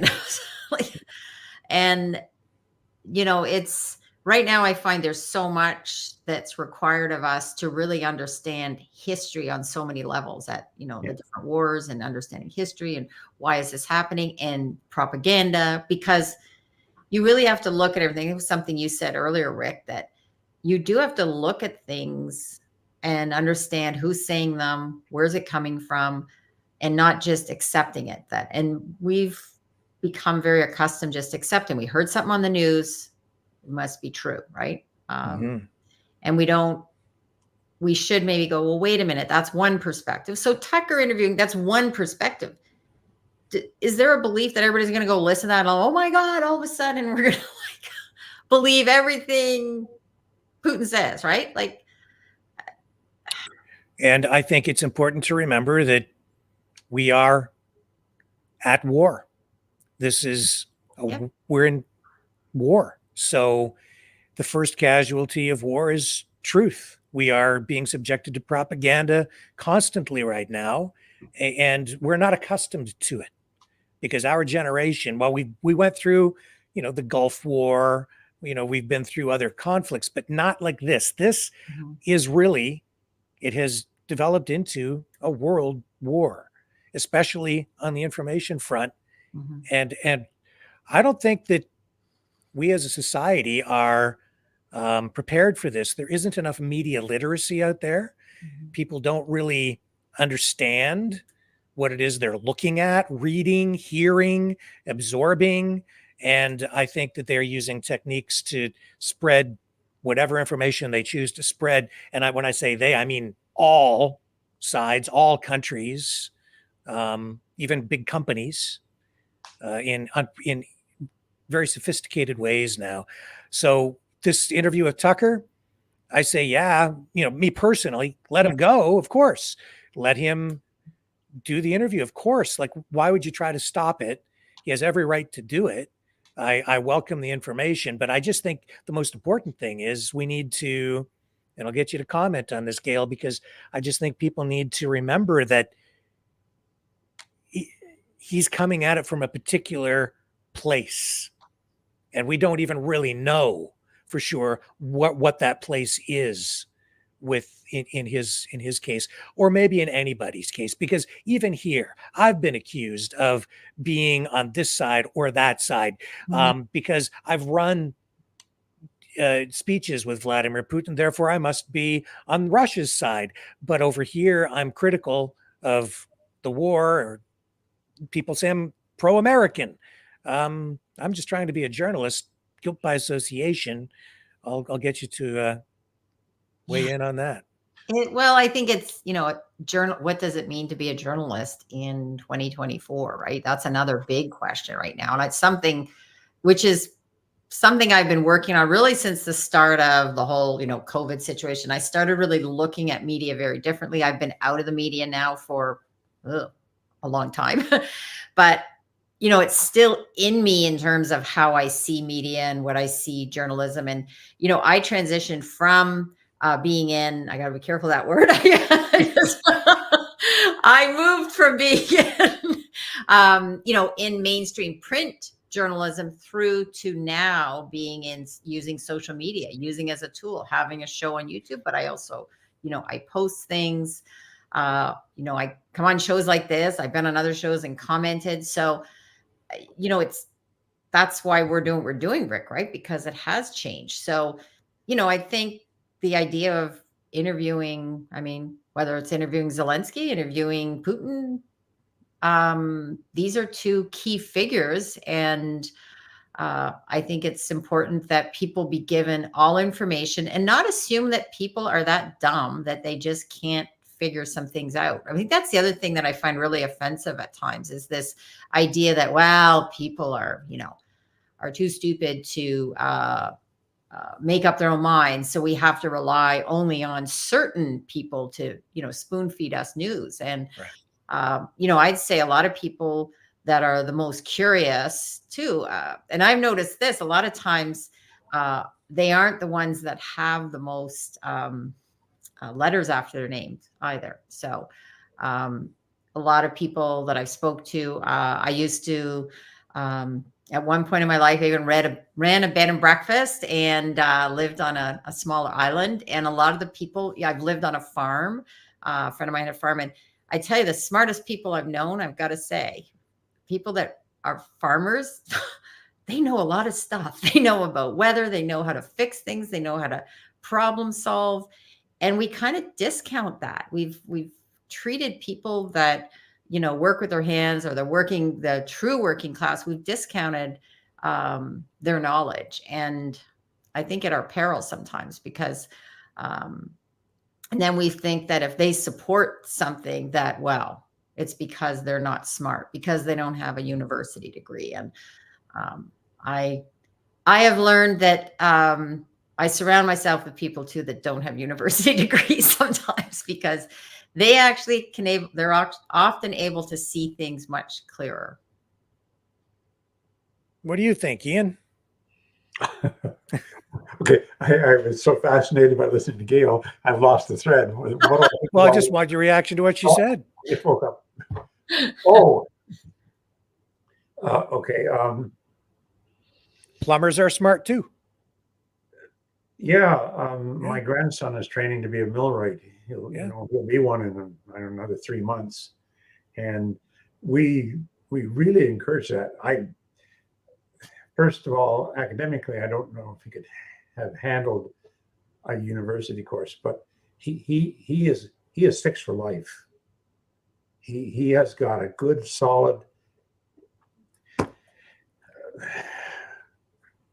profession, but he and his fiance, they are making really good decisions, life decisions. And he's 20, she's, I think, 19. And boy, I'm just so impressed. I have to say that the people I know around town, they don't have university degrees. I get along with them fine, most of them. Some people, are just, you wake up one day and they're good, and another day you don't know what's going on. But life is like that. University degree or not, there's just those people. No, I like Gail's approach. Yeah. So, Twitter's on fire over this Tucker Carlson thing tonight. Oh, and then we're seeing that Joe Biden has decided he's declined this opportunity to do an interview during the Super Bowl. I'm seeing today that they were addressing during the White House news conference that Biden has been available about less than half the usual number for the less than half the usual number of media interviews as most presidents. So there were questions about that today. All this happening while Tucker Carlson jets off to Moscow to interview Vladimir Putin. Against that backdrop, it just seems to me that any way you slice it, when it comes to PR, public relations, the information war, NATO, the West, the United States, Canada, we are absolutely losing on that front, and Putin is winning. Do you think that's fair?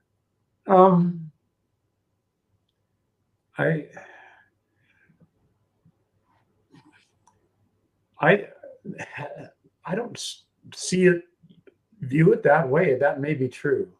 I just don't think of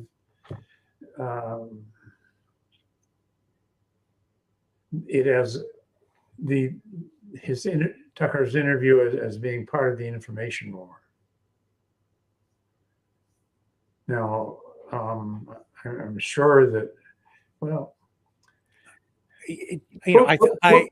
Putin and Lavrov are amazing in that they are amazingly consistent. Their story never changes. It's very basic, very straightforward. Doesn't change. I think, yeah, but by making himself available to Tucker Carlson, I think that is in itself another shot in the information war. Putin is taking that shot. He's like, yeah, come on over. I'll talk to you. You have a massive audience. Absolutely. Step right in. Have a seat. Here's what I'd like to say, right? And Elon Musk is now giving him the platform where before it was not available. And I think that he's going to win some hearts and minds, quite honestly, because he's eloquent. He's very focused in his message delivery. I think he has some very valid points. I think his messaging will be effective, whether Tucker Carlson is on one side, the other, or neutral. Putin is going to now have the opportunity to deliver important messaging that is part of the information war. I don't think his message is going to change from anything he hasn't been saying in the past. But I think what's the difference is that the American public are suddenly going to be exposed to it. I mean, it's been out there all along. Yeah. I've been following it for years. Right. Because you have to go looking for it, digging for it, just straightforward information, which it's true. You would think if you could pick up your paper in the morning and read it, it should be there, but it's not, because it's being suppressed. And the sources, for what you think of RT, I used to watch that sometimes. Al Jazeera, you can't get them. YouTube's booted them off. Mm-hmm. So these, you understand that, okay, they're going to have a bias, but at least they're going to be presenting something. And I think you were kind of saying, Gail, is that, you take in this side, and if you know the bias, and you take in this side, which is opposed, and you know the bias, and you can kind of put it together and say, okay, where do I have to go to dig now to figure this one out? Right. And I think instead of trying to stop listening to the government and whoever, like right now, they could be explaining, why is this important? A lot of what Rick said, let's just say, here's why, here's the concern, just what we've been talking about. Say, listen, but listen with a critical mind. Let's examine what he's saying, put it in. They would be better to spend time doing that. There's something, I don't know if you follow Brian Crossentine on Twitter. Anyways, he's, long story about it. He's on Twitter and he wrote this. He said, I disagree with Tucker Carlson on many issues, including many of his past statements about Putin and Russia. The fact that the mainstream media has felt the need to report, and this was a headline, Elon Musk promised not to suppress or block this interview, should be quite alarming to you all. Why on earth would any social media platform ban an interview with a world leader, no matter how terrible a person that leader is? The fact that this is even news baffles my mind. Information is not the enemy. And a lot of people, this guy, he has a large following, and people either think he's, what I like is people are either complaining that he's too right or too left, right? So, which means he might be landing in a good place. But that's kind of what I thought. Like, why? So what, there's thoughts of banning the interview, and that's the story, right? That even that would get banned. And this brings us back to everything that happened during COVID, right? When certain things, there was one science, and now there's, I guess we're not smart enough to be able to hear another. And even if, okay, let's say Tucker Carlson is wrong here and he's out to promote Putin. Okay, like, why not just address that and dial down all of this, anger towards it, and educate people, use this as a time. But yeah, I think we've missed that. On that note, I do have to sign off, but this has been a good chat. Nice meeting you, Ian. I'll have to get you, Gail. Rick, if you could give me Ian's contact that I can go read some of his blogs, I would love to. Yeah, it's thepoog.com. What is it? The Poog, Poog. Okay. .com. The pissed off old guy. All right. Well, I'm curious minds. So I have my show right. Yeah, and please send me Gail's to Rick, because I want to look more. Happy to connect you guys. Yeah, absolutely. Okay. Thanks, everybody. Have a good night. Thank you. I am reading the comments. Thank you to the people who are writing nice comments. So thank you. Made my night. Thanks. You. Okay. Bye. But you don't look that pissed off, Ian. You just look way too friendly to be pissed off all the time.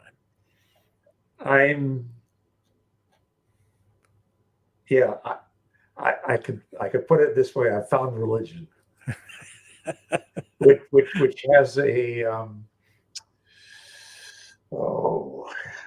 I don't know what's the term. I'm also losing my mind. Words just don't come like they used to. It's a kind of statement that people make casual, but there is an immense amount of truth in it in my case, and I am a lot more relaxed about what's going on. They don't bother me. They don't get to me. Yeah. Well, any final thoughts on the Tucker Carlson story tonight? No, I'm looking forward to. I hadn't. See, I was just interested in the interview itself, the dynamics behind the interview, which is what you covered. I hadn't given any thought to. So that I'm going to be giving some thought to. Tucker, I don't follow Tucker myself.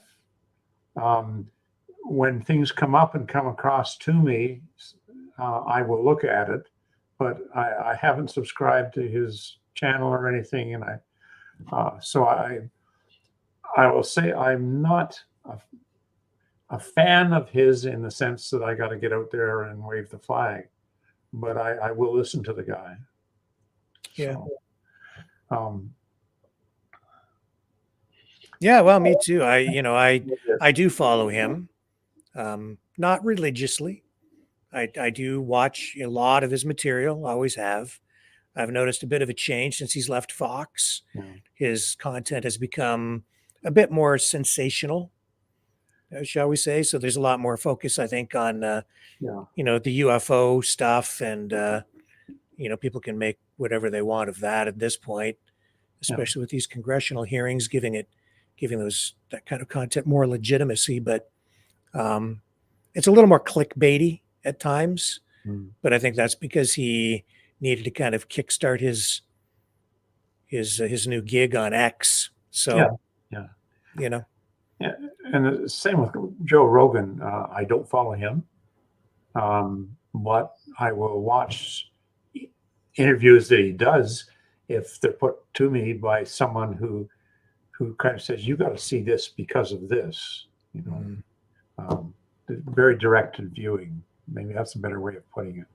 Yeah. And tonight I saw, Alex Jones posting, really kind of backing Tucker Carlson up, portraying him as a hero. Alex, an emissary from the United States to Russia, seeking peace. Pretty over the top stuff, but that's his style, That's his style, yeah. And I don't follow him. I could, just like, he's gone on his own and he's successful, just like Tucker is and Joe Rogan is. I mean, Russell Brand. There are people out there, names that have big followings, that have made it away from the platforms that would have in the past supported them but booted them off. So yeah. Yeah. And did you see today that Donald Trump offered to take that time slot during the Super Bowl to do the interview that Joe Biden turned down? No. Okay. So he's making headlines with that. He's like, well, why Biden not? doesn't want to do it. I'll do it. And then on Fox News on the 5, right?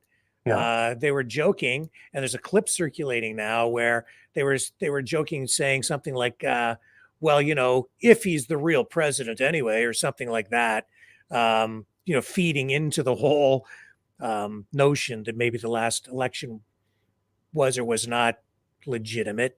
And they did it in such a way that they laughed and left people wondering, are they telling us that Biden's not really the president? Or are they laughing at the people who do think that Donald Trump is the president?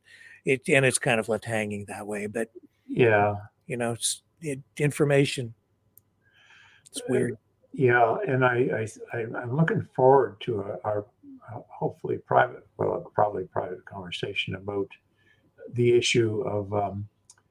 I have a friend in Ottawa who his passion is AI, and his approach is, I want to use it to find truth, and truth is a commodity now, which is, to the extent any exists, is in, as you point out,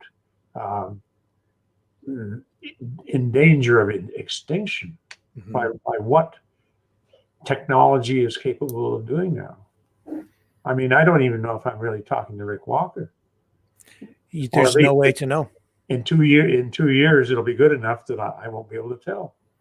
just a few nights ago, in the middle of the program, someone sent me a clip of Joe Biden calling the draft.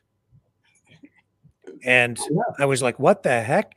It's like breaking news. Joe Biden is invoking the draft. Yeah. I'm like, this can't be true. So I'm sitting there on the fly trying to determine if this is real news or not. Yeah. And I'm watching the clip and it looked authentic. It looked 100% real. And I was like, this can't be true. So I held off and I held off and I held off and I didn't run it. And I'm glad I didn't run it because the person who sent it to me had been tricked. Yeah. And that's where we're at. I've run across that where I've put out things in the past a couple of times and had to retract them. And I do publish a retraction if I'm wrong. Yeah. Nowadays, the policy is just blow by it, but because I didn't investigate, so. Yes. Yeah. Well, I'm eager to have that private conversation with you and share some of this material that I have, because I'd really like your perspective on it. Yeah. And and the thing is, it's not so much the technology. I'm a scientist and engineer, so by training, so technology, of course, is interesting to me, but it's not the technology here that's interesting to me. It's the underlying philosophical issue of what it means if we can no longer determine whether something's true or not. Yes. That's scary. It's extremely scary. And that's why I say, democracy, our very democracy is in danger here, because it's if people don't have faith and confidence in our system, in our elections, even if they are legitimate, if people don't believe they're legitimate, you've undermined democracy. Yeah. And we are at that point, I think, certainly in the States, and we're probably moving closer to it here. I always used to use a rule of thumb that Canada is always 2 years behind the US. And in particular, what was happening in Berkeley. Yeah. It comes north. But we are probably at the point where we cannot have an election from here on in that will be accepted by all people as legitimate. And it's clear that the election this year in the US is going to turn out that way. Whatever the outcome, it will not be accepted by a large block of people on one side or on the other. And that in itself has scary implications. So then the question for me becomes, what is the truth about the cause of that? Is that the result of actual cheating, or is that the result of foreign information warfare, where they're just sowing seeds of doubt? What is it are we getting legitimate elections, but one candidate or the other is just trying to make people think that they aren't legitimate? Or do you see what I'm saying? It's like, if we can figure out what the root of all of that is, then that is really the path to solving the issue of legitimizing our elections. I'm having a little trouble articulating this. What's the source of the disruption, the chaos there? And that's the concern. Yeah. I'm part of a small group of guys to do a Zoom call every 2 weeks. And most of them are focused more on US issues. Mm-hmm. And the whole issue around Trump and the election and stuff like that has been under avid discussion now since the last election. So there's a lot of background there that I'm familiar with.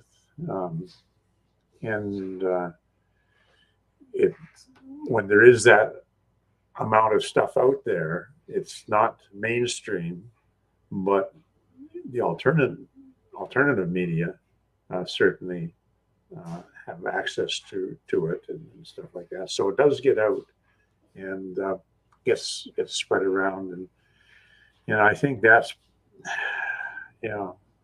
It's so serious though, because if Trump is lying and he's just been creating all of this drama intentionally, then that would make him a bad actor.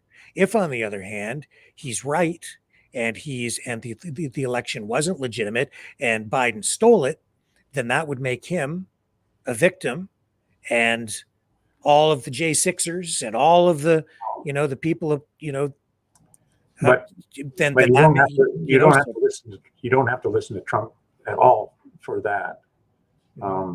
The amount of evidence out there that has come out in bits and pieces across the country makes it very clear that there were gross irregularities.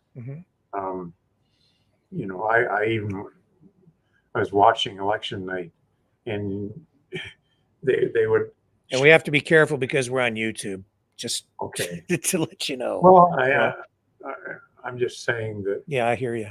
The results were constantly updated, and you would see these anomalous changes in results that you say, I'd never seen anything like it before.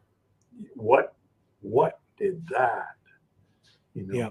I'm not saying one side did it or the other side did it. I'm just saying that if you were watching election night, you saw with your very own eyes this kind of an anomaly happen.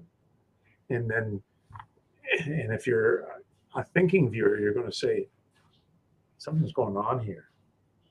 Yeah. All of this is going to tie into that conversation you and I are going to have privately. Actually. Yeah. I'm sure you know that. Anyway. Okay, sir, I'm going to let you go, and I'm going to continue on with just a few of the other stories of the day.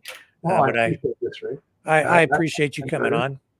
I'm glad to meet Gail. Yeah. I see if we can't connect with her. I'd like to see a bit more of what she does. So we'll see. Yeah, she's very, very sharp. Great reporter, great journalist, and we're just lucky that she comes on once in a while to share with us. So that's fantastic. Good. Okay, sir. Thank you. Well, Ian Nunn, thepoog.com. Go check out Ian's work. Viewing audience, hope you enjoyed this, guys and gals. Okay. I better stop there with my gender. Yeah. Anyways. Before we become politically incorrect, I will be back on the other side. On the air. Okay. Thank you, Ian. See ya.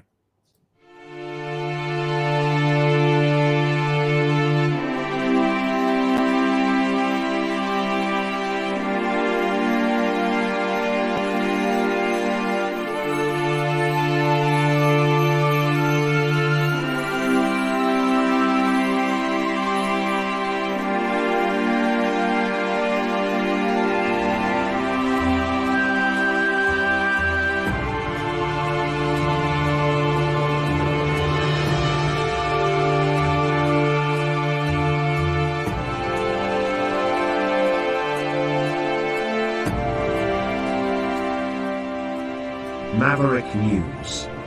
The world is watching.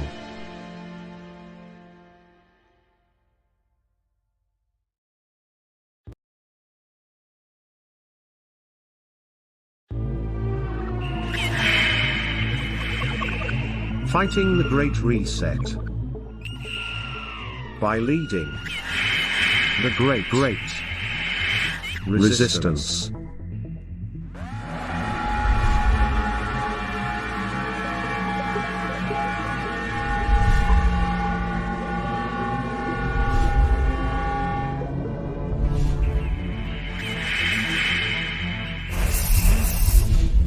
Maverick News.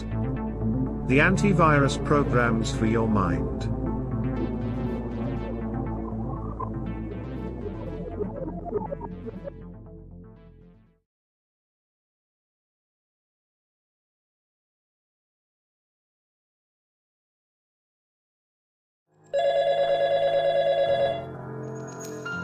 Feel the vibrations.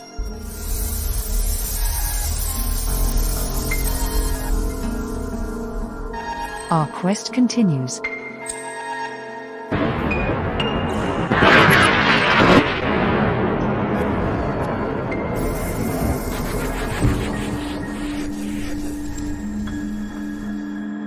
The truth is out there.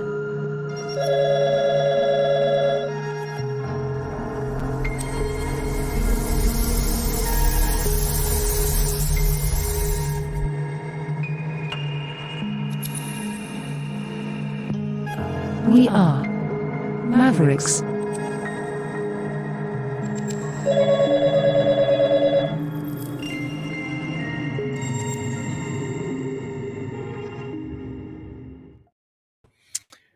Okay, let's go to the White House briefing from today. And here's an exchange about Biden kind of hiding Biden, not doing interviews with the mainstream media. Well, Tucker Carlson is interviewing Vladimir Putin. Joe Biden is hiding. And his press secretary had some splaining to do today. Here she is. Stay tuned sounds like green for no. Wait, say that one more time. Stay tuned sounds like green for no. So you said Korean for no? yeah. There's a news wow, a translation. Is there any question? I mean, the president seemed pretty explicit, and I asked this in addition to the context of Friday, where he'll be posting the German chancellor, and it doesn't appear like there's a press conference on the schedule. That's another one of these foreign leader visits and skipped a Super Bowl interview. So it just seems again like we're in one of these instances where the president is not communicating with the press. I mean, look, seriously, stay tuned. that is the answer for you.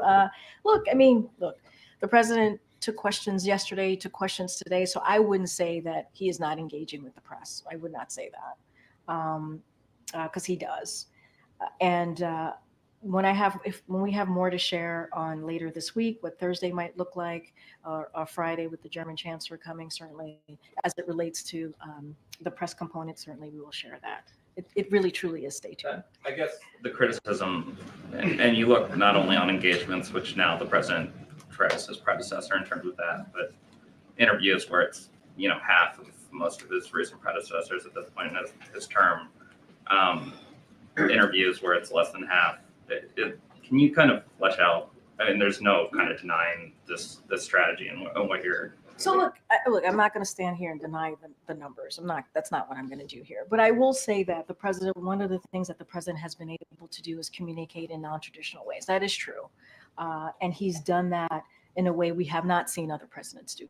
That is true, right? Whether it is podcasts, calling into radio programs more often, speaking to digital creators, and taping interviews in local news stations. That is something that he has done in a more, I would say, regular way. And so, look, we're trying to do everything that we can to meet Americans also where they are, and try to do it a little bit differently. Doesn't mean we're not going to sit down and do interviews, right? Which doesn't mean we're not going to sit down and do networks interviews. We are going to do that. We've done them recently, whether it's David Muir or Fareed Zakaria or Scott Pelley and many others. We have been able to have some of those sit down interviews, and we'll certainly continue to do that when we feel the time is right. But the other hand of this too is we have found some non-traditional ways as well to communicate with the American people. Just to follow up on that, anything specifically on why you're not doing the Super Bowl interview? I mean, that's a massive audience in an election year of people who may not be tuned into this White House or this election at this moment. So look, as you know, Super Bowl is a great annual tradition. Look, President Biden looks forward to watching the game this Sunday, just like millions of, as you just stated, just like millions of Americans are going to be doing that. And look, we hope that the viewers who tuned in, we know that the viewers who tuned in, they tuned in to watch the game, right? And so obviously, that is that is just a fact. They want to see the game. They want to see their favorite team. They want to see a halftime show. That is what it's that type of tradition. The president will find many other ways to communicate with Americans, the millions of Americans out there, and we will find those ways to do it where we think the time is right. Also, in February of last year, the president had his annual physical. Is he going to have it this February? Is that scheduled? I don't have a timeline on it. Obviously, he is going to have his annual physical. When we have more to share, we certainly will do that. Go ahead, Gabe. And it is needed because he has trouble. Hang on a second here. Yeah, so he needs to have that physical because look at this. He needs to have a mental, not a physical. Because look at this, look at this, look at this. Let me get it up for you. Is this guy fit to be president? Seriously, check this out. There is some movement, and I don't want to. He's talking about Hamas. Well, maybe choose my words. Hostages. There's some movement. There's been a response from there's been a response from the opposition, but yes, I'm sorry, from Hamas, but it seems to be a little over the top. We're not sure where it is. There's a continuing negotiation right now. No wonder Putin is winning the information war. Biden can't string two thoughts together. And the media is helping him when he refers to the opposition. He means Hamas, and then the reporter says, "No, you mean Hamas," and they're like, "Yeah." He goes, "Oh yeah, right." This is the guy who's got his finger on the button.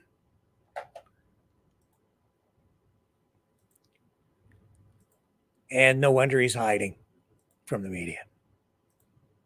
And that is the truth. The other truth is that Justin Trudeau, his office was actually responsible for inviting Yaroslav Hunka, the Nazi, not just to Parliament, but to a reception.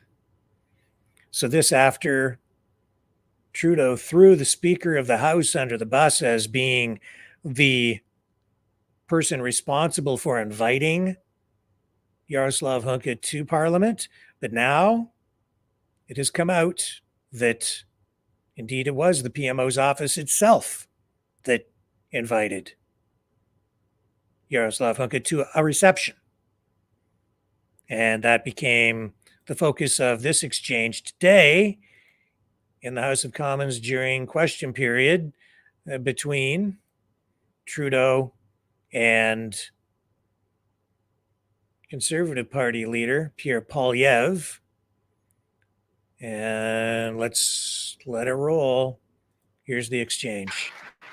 Again, I'm going to ask all members, please, to restrain themselves as they can listen to the questions and to the answers. The Honourable Leader of the Opposition. He's hiked the cost. He's hiked the crime. He's not worth the cost. He's not worth the crime after 8 years. He's also not worth the hypocrisy.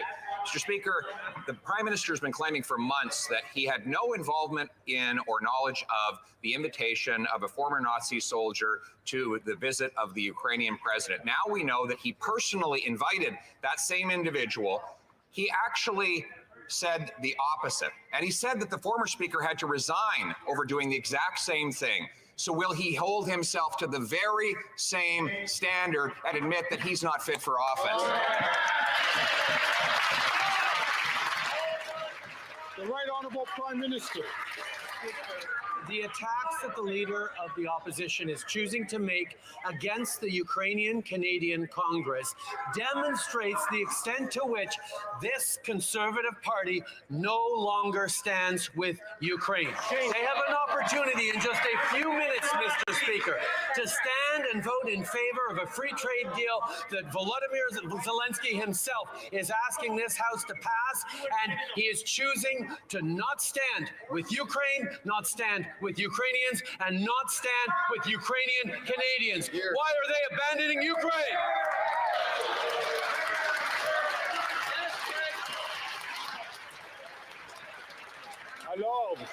Order.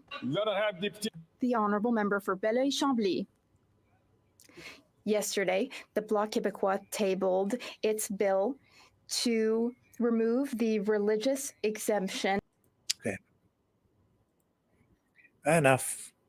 That was the exchange. So there's Trudeau deflecting again, making the issue about the war in Ukraine rather than his own actions. And I am on record here from the very beginning saying that Trudeau should have and still needs to accept full responsibility for what happened in Parliament, for allowing that incident to occur in Parliament, for allowing the Nazi to appear in Parliament. Trudeau has to accept full responsibility. It is unacceptable for him to lay the blame on the Speaker. He's in effect really laid the blame on all Canadians. And if you listen to his previous speeches, that's exactly what he's done. And that is absolutely unacceptable. Stay with me, folks. I'll be right back on the other side of this.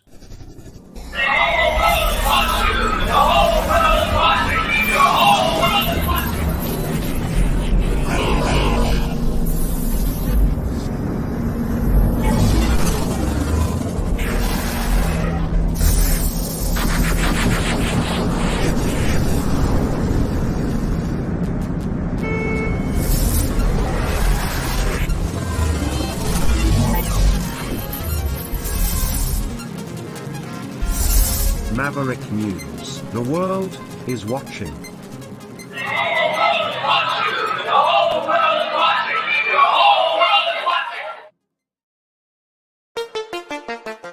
The New World Order. Government overreach. The Great Reset. Mainstream media lies. Now more than ever, independent voices are needed. Donate now at freedomreporters.com. That's freedomreporters.com. Maverick News. The antivirus program for your mind.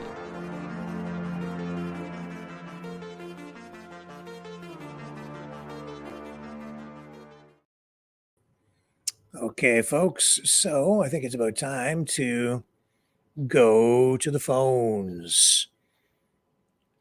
I think we're there. So let me get this thing fired up. They're not cranked up yet. Give it about 60 seconds or so, but here's the number to call.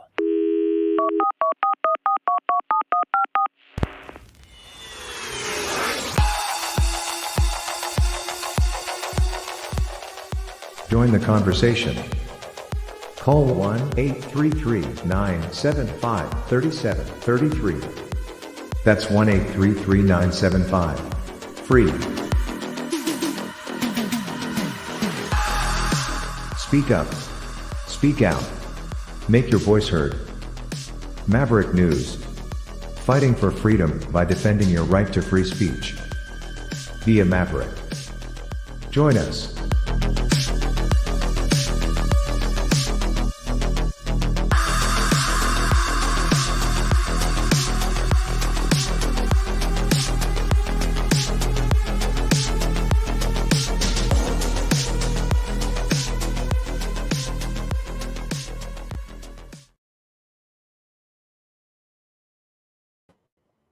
Okay, so the phone lines are fired up, and you can call in and join the conversation at 1-833-975-3733.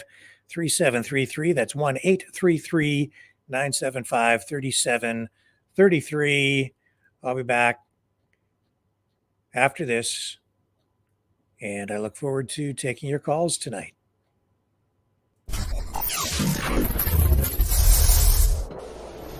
The sharing of biased and False news has become all too common on social media. More alarmingly, some media outlets publish these things simply aren't true without checking facts first. Unfortunately, some members of media use their platforms to push their own personal bias and agenda to control exactly what people think, and this is extremely dangerous to our democracy. In an ocean of lies a century deep, the truth awaits. Choose not the red pill. Choose not the blue pill. For both are an illusion. Discover the power of M. The power of individuality. We are Mavericks. We are the way to the light. Fear not the storm. Join our quest for truth. Truth will set you free. Maverick News. The world is watching. And I am back, and yes, you can support the show by donating at maverickdonations.com or at freedomreporters.com. You can also donate through the Rumble Rants on Rumble. Certainly appreciate the support.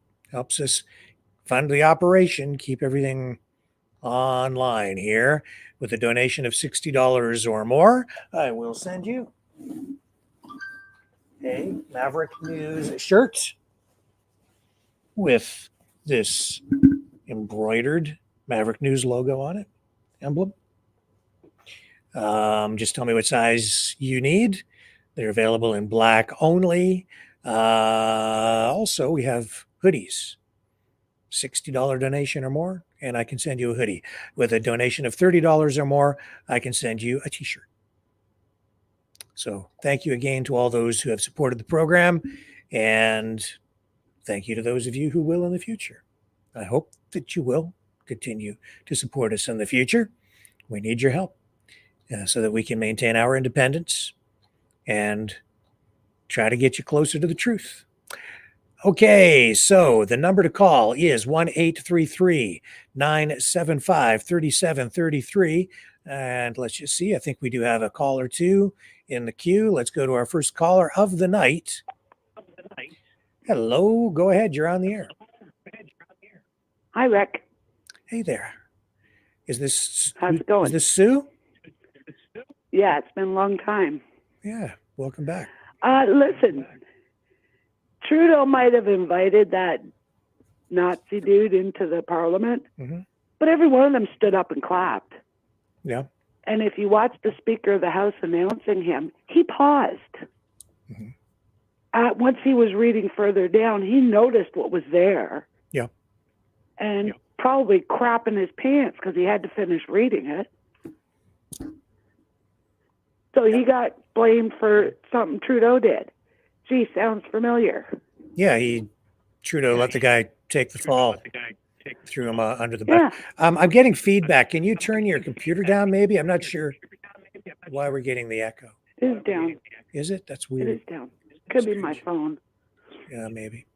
But yeah, so they all clap like seals. So they're all to blame. I don't care who they are. Well, I would say this though, and this is I think realistic. My guess is, and that's not a guess, there's no way they all knew what was coming, who was there. You could sit there and say that, it's their responsibility to know every guest that's coming through, but I'm certain that they probably didn't read the guest list, and there was some degree of laziness on that front. So as the guy was introduced, they had to put two and two together on the fly. Not only that, after it was all read, they all knew what he said, and they still clapped. Even Melissa Lantzman, who's a Jewish So what would you like to? Parliamentary person. What would you like to have? What would you like to have happen? He needs to come out himself. Mhm. Stop putting people under the damn bus and take accountability for what you've done. Which is for what I everything. said too. Yeah, I agree. All the scandals, every scandal you've been involved in. Yeah. Take accountability for it. Right. That's Right. what a leader does. That's what they're supposed to do, but he doesn't do it. Right. Yeah. As far as I'm concerned, he should be charged. Charged In with jail. what? Sorry. Whatever he's done, every scandal he's got involved in. Look at the Lucky scandal with the Nova Scotia thing, Right. the shooting. Mm-hmm. He's not supposed to put his face into the police. Mm-hmm. And I kind of have a feeling he had his nose in with the convoy, too. Oh, no doubt. Just got a gut feeling. But that's my opinion. Yeah. No, his As far as I'm concerned, influence he was stepped absolutely over the there line. during all of those things. Yeah. Yeah. So your nose is supposed to be biased and out of everything. And just to clarify, But he's I think not. what you really meant was with Brenda Lucky. You're talking, or I don't know if it's not the Nova Scotia shooting thing that was the scandal. It was the SNC Lavalin thing. Is that what you were really That's referring it. to? Yeah, that's what I'm talking about. Yeah. Yeah. The Lavalin scandal. Jody Wilson-Raybould. But he was involved in all that too. Yes. And she had to leave. Yeah. He fired her. Now the speaker leaves. Yeah. Now the Emergencies Act has been declared not valid. Can't say You mean illegal. the use of it was declared unconstitutional? It was used in an unconstitutional way. Yeah, and all of a sudden, Lametti's gone. Mm-hmm. He resigned. What's that? Yeah.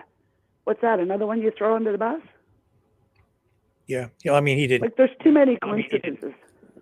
Well, too many. Too many scandals. Because didn't Lametti make a statement back when that thing was being enacted that it was done lawfully?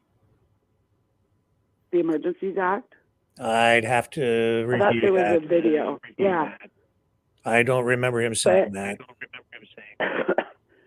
But I don't trust any of them. Just before he resigned, he said he was still confident that they had used it in a proper manner, but the court ruling suggests otherwise. And I think the court ruling was correct.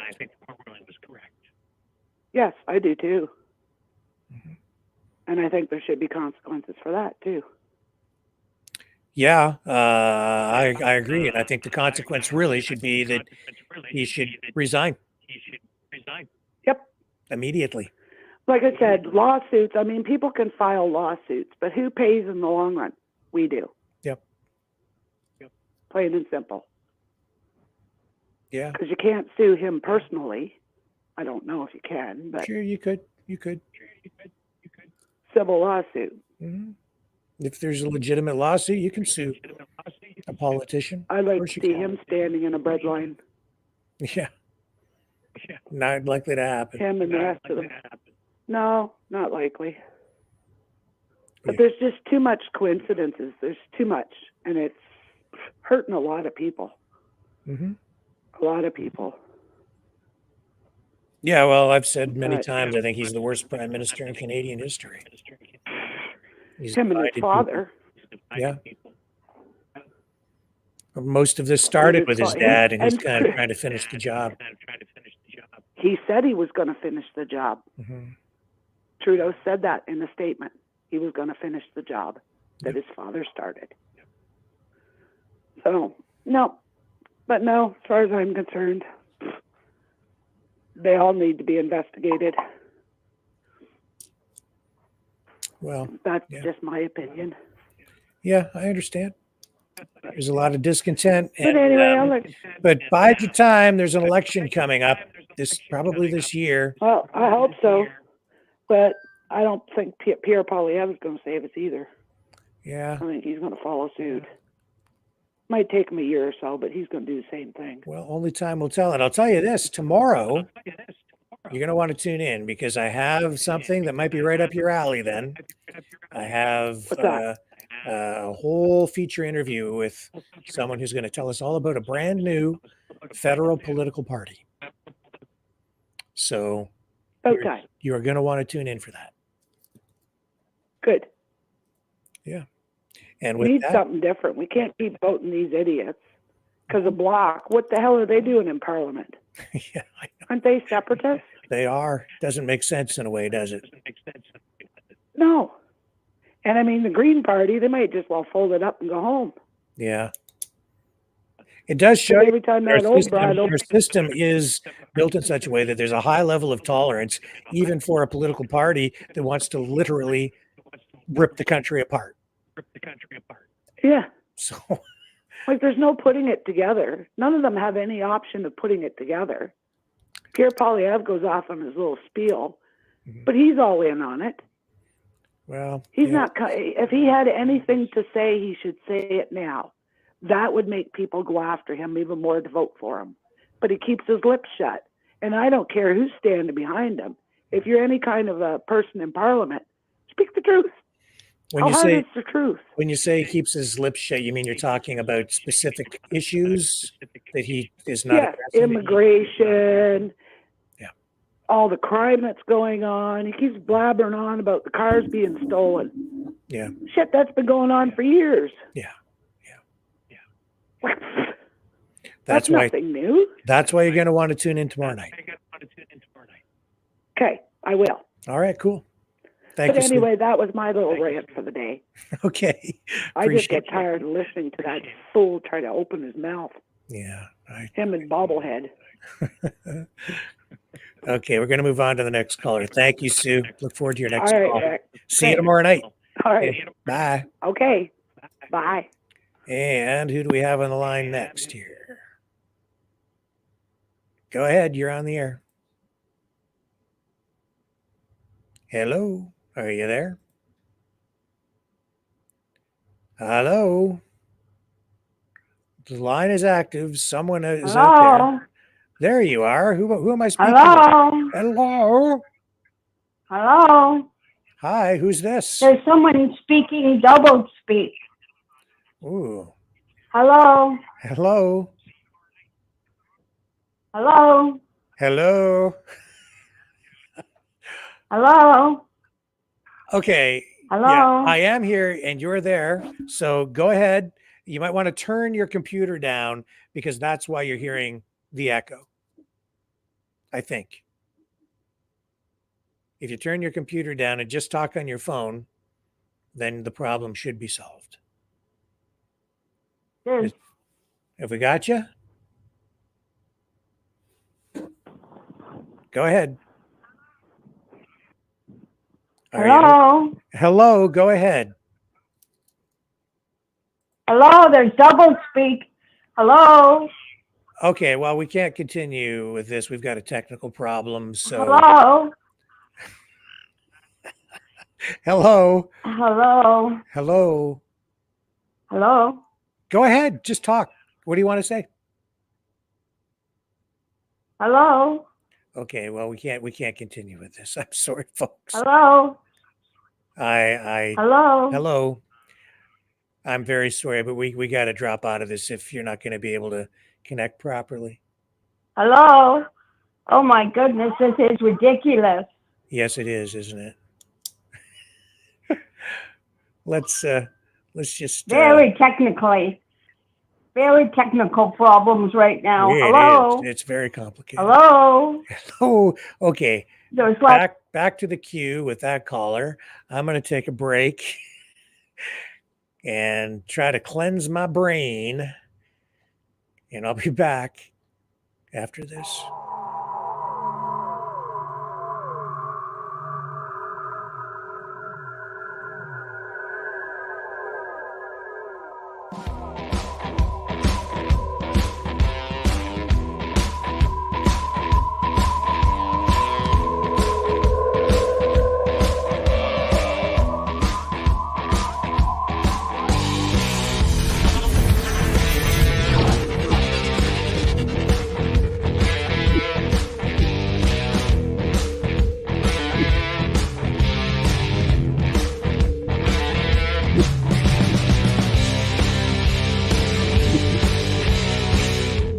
Maverick News. The world is watching.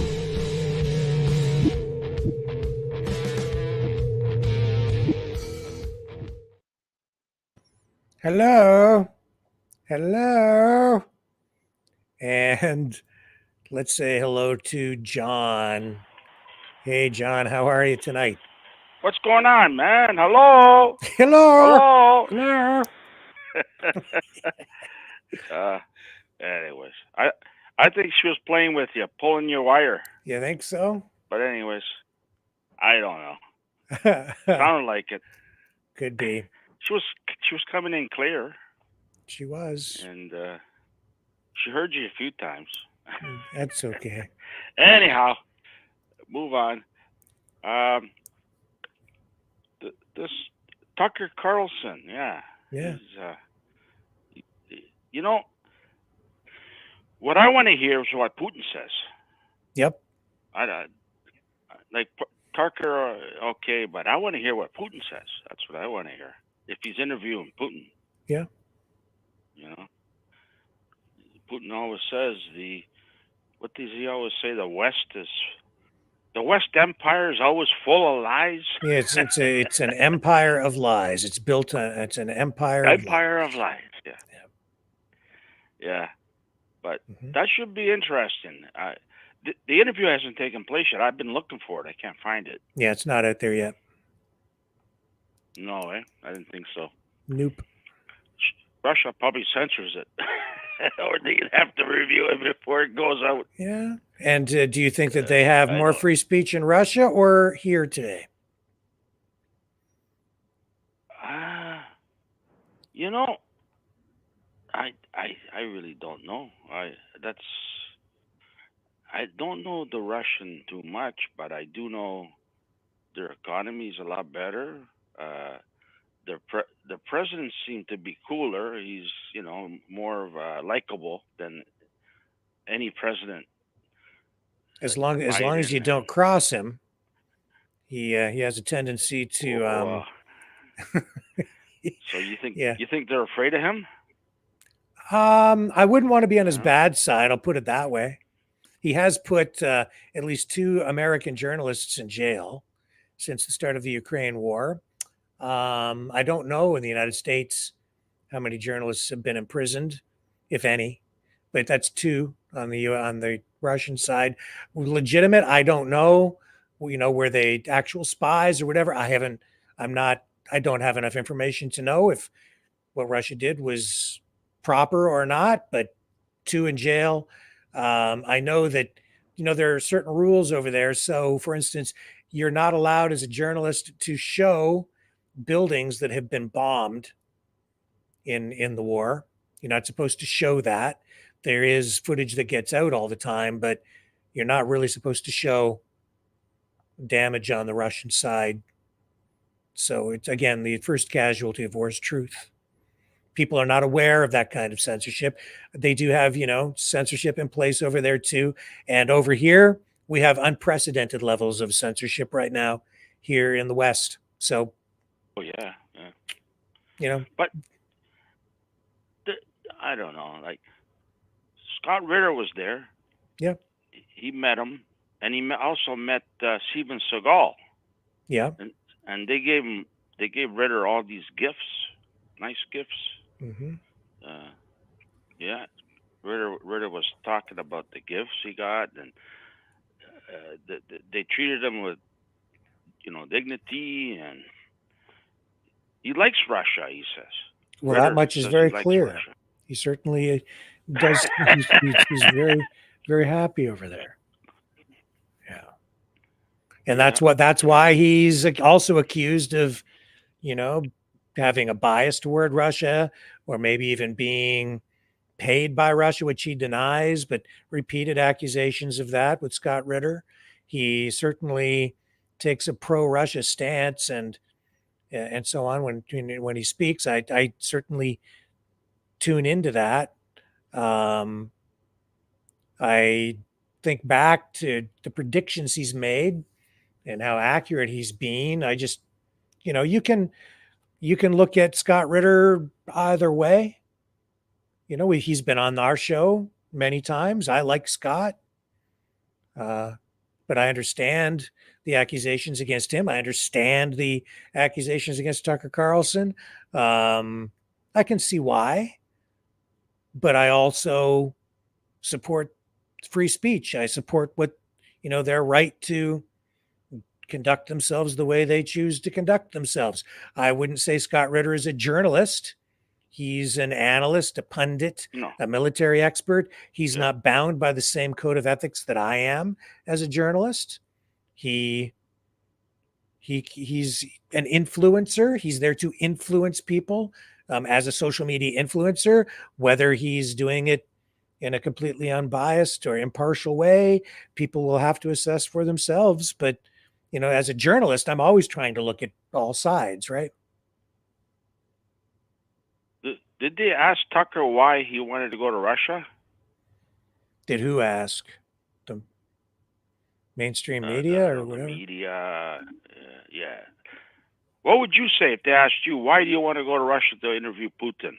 I'd give probably a very similar answer to what Tucker Carlson gave. I'm a journalist. It's my job.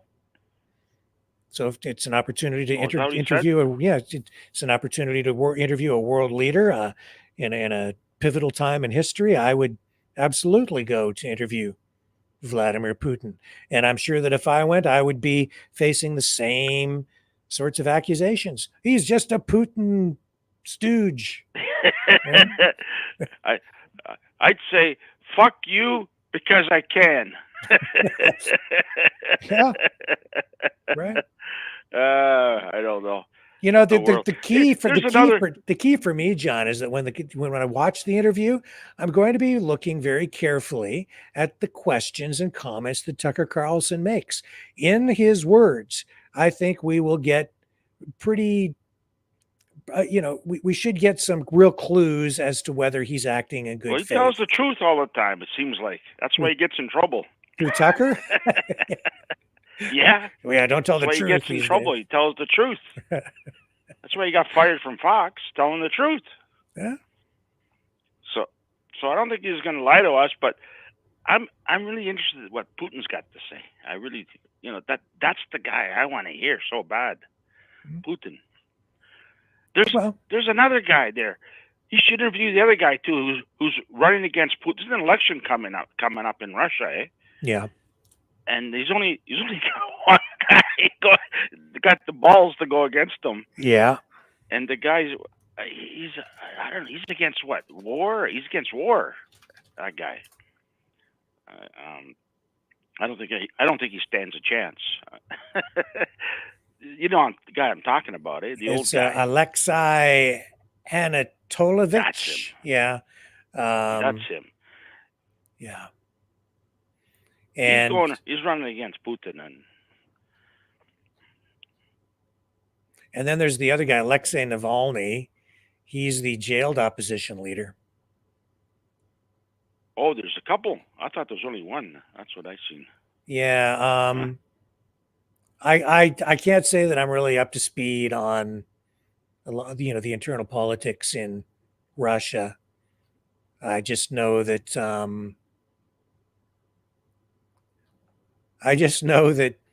the chances of somebody defeating Putin in the next election are slim to none, which to me would say that, I can understand why some people might question the legitimacy of elections over there too, but I don't know. I suppose they're as legitimate as anything we have over here. And I'll tell you, when they had the vote in the Donbass to determine if people there wanted to be part of Russia or part of Ukraine, I think those were pretty legitimate. That was a legitimate vote.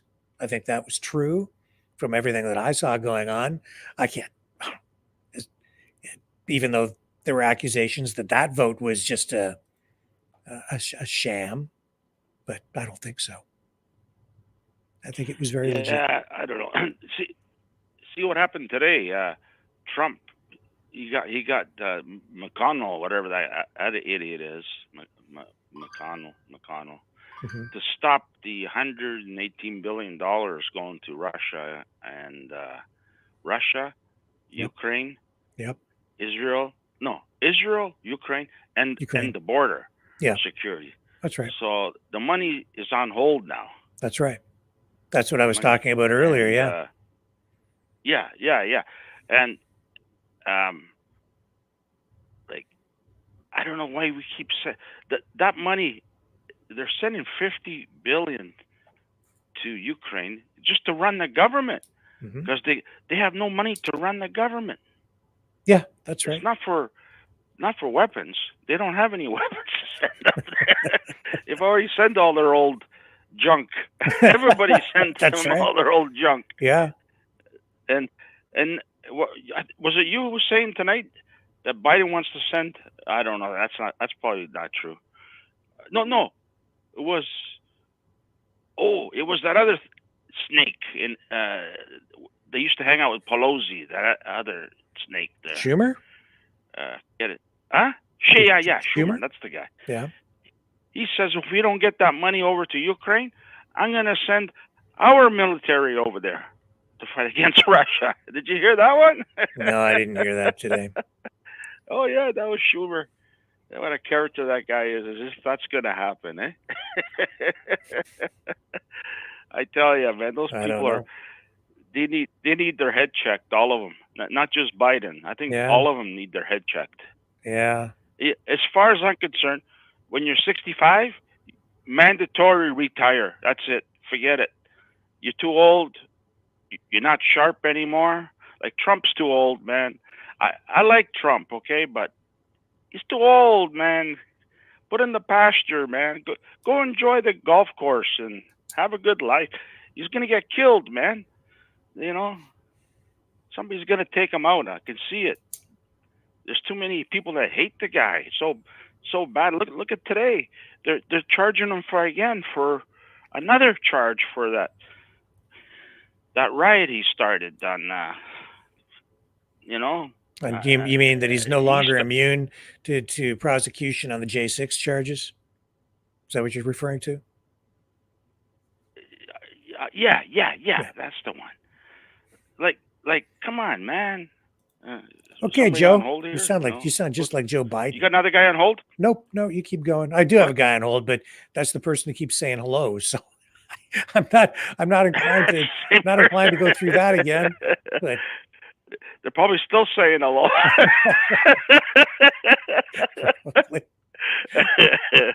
Oh man.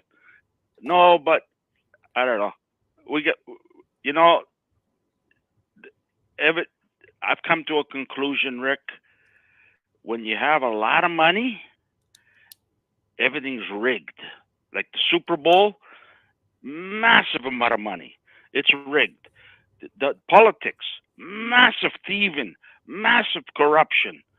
It's rigged. Stock market, massive money, massive corruption. It's rigged. The more money you have, the more corrupt you are. I'm telling you right now, money is the root to all evil or corruption, whatever they call it. But so I don't trust anybody anymore.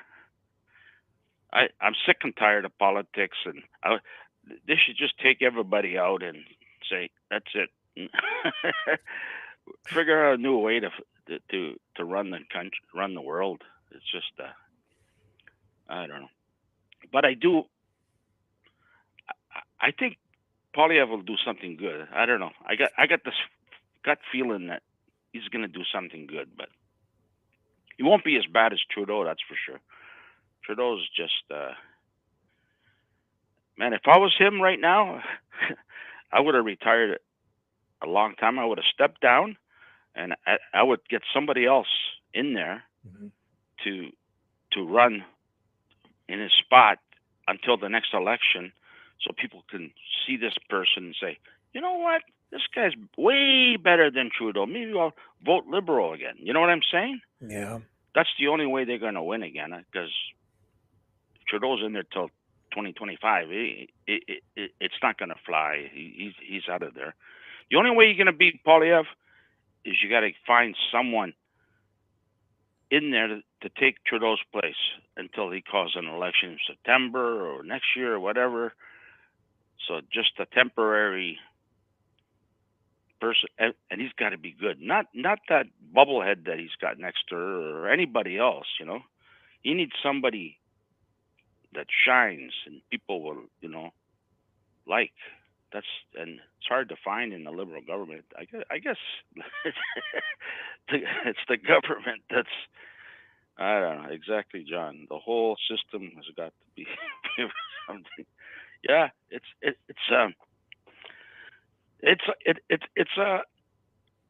corrupt. You do your journalism, I do mine, and for the last couple of days I've been trying to figure out if the Super Bowl is rigged. and you know what, Rick? Last week when the two teams were decided, a lot of money went into San Francisco, and that was all the big money, all the heavies. Okay, these are all the heavies putting a pile of money on San Francisco. It made them the favorite. Now, all the money, it's the small people bet now. People like you and me, and they're all betting Kansas City because they don't know nothing about San Francisco. Purdy, the quarterback, and all they know is this quarterback they got for KC and Swift. All the money.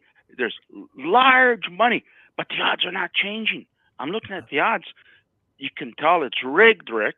They want you to bet KC because San Fran's going to win and KC is going to lose. Everybody that bet KC is going to lose. That's a lot of money.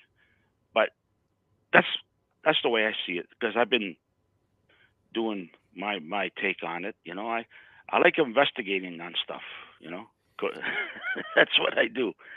Investigate and well, that would be highly illegal.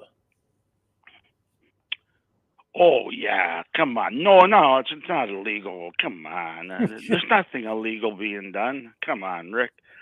Nothing's illegal. Come on. It's like everything that you talk about is illegal. It's going on. If you really boil down, if you really look deep in everything, the corruption, it's all illegal, but we can't prove it. We can't prove it. That's the problem. But I'm saying to myself, all it takes is one guy to open up the can of worms. Uh-huh. So, like, say you got someone that works for Trudeau, sidekick, knows him inside out, knows everything he does, and writes a book, spills the beans. People still won't believe it. But that's the truth. But I guess you can't do that. You have to swear. That is the challenge today. Even if you have the truth and you share it, you could write a book. You could be online doing what I'm doing. I could sit here and tell you the truth, but it doesn't matter what truth you bring. All it takes is for someone to sow a seed of doubt, and people will doubt it. And then if they doubt it, you get spin-off stories. It proliferates into other information, and pretty soon you can't find your way back to the truth. You just look at the JFK story, right, the assassination. How are we ever going to get to it won't matter at this point. What information ever comes out, it won't matter. There's so much doubt surrounding all of it, and there's so many different stories. Yes. We'll never know which one is true. I don't think.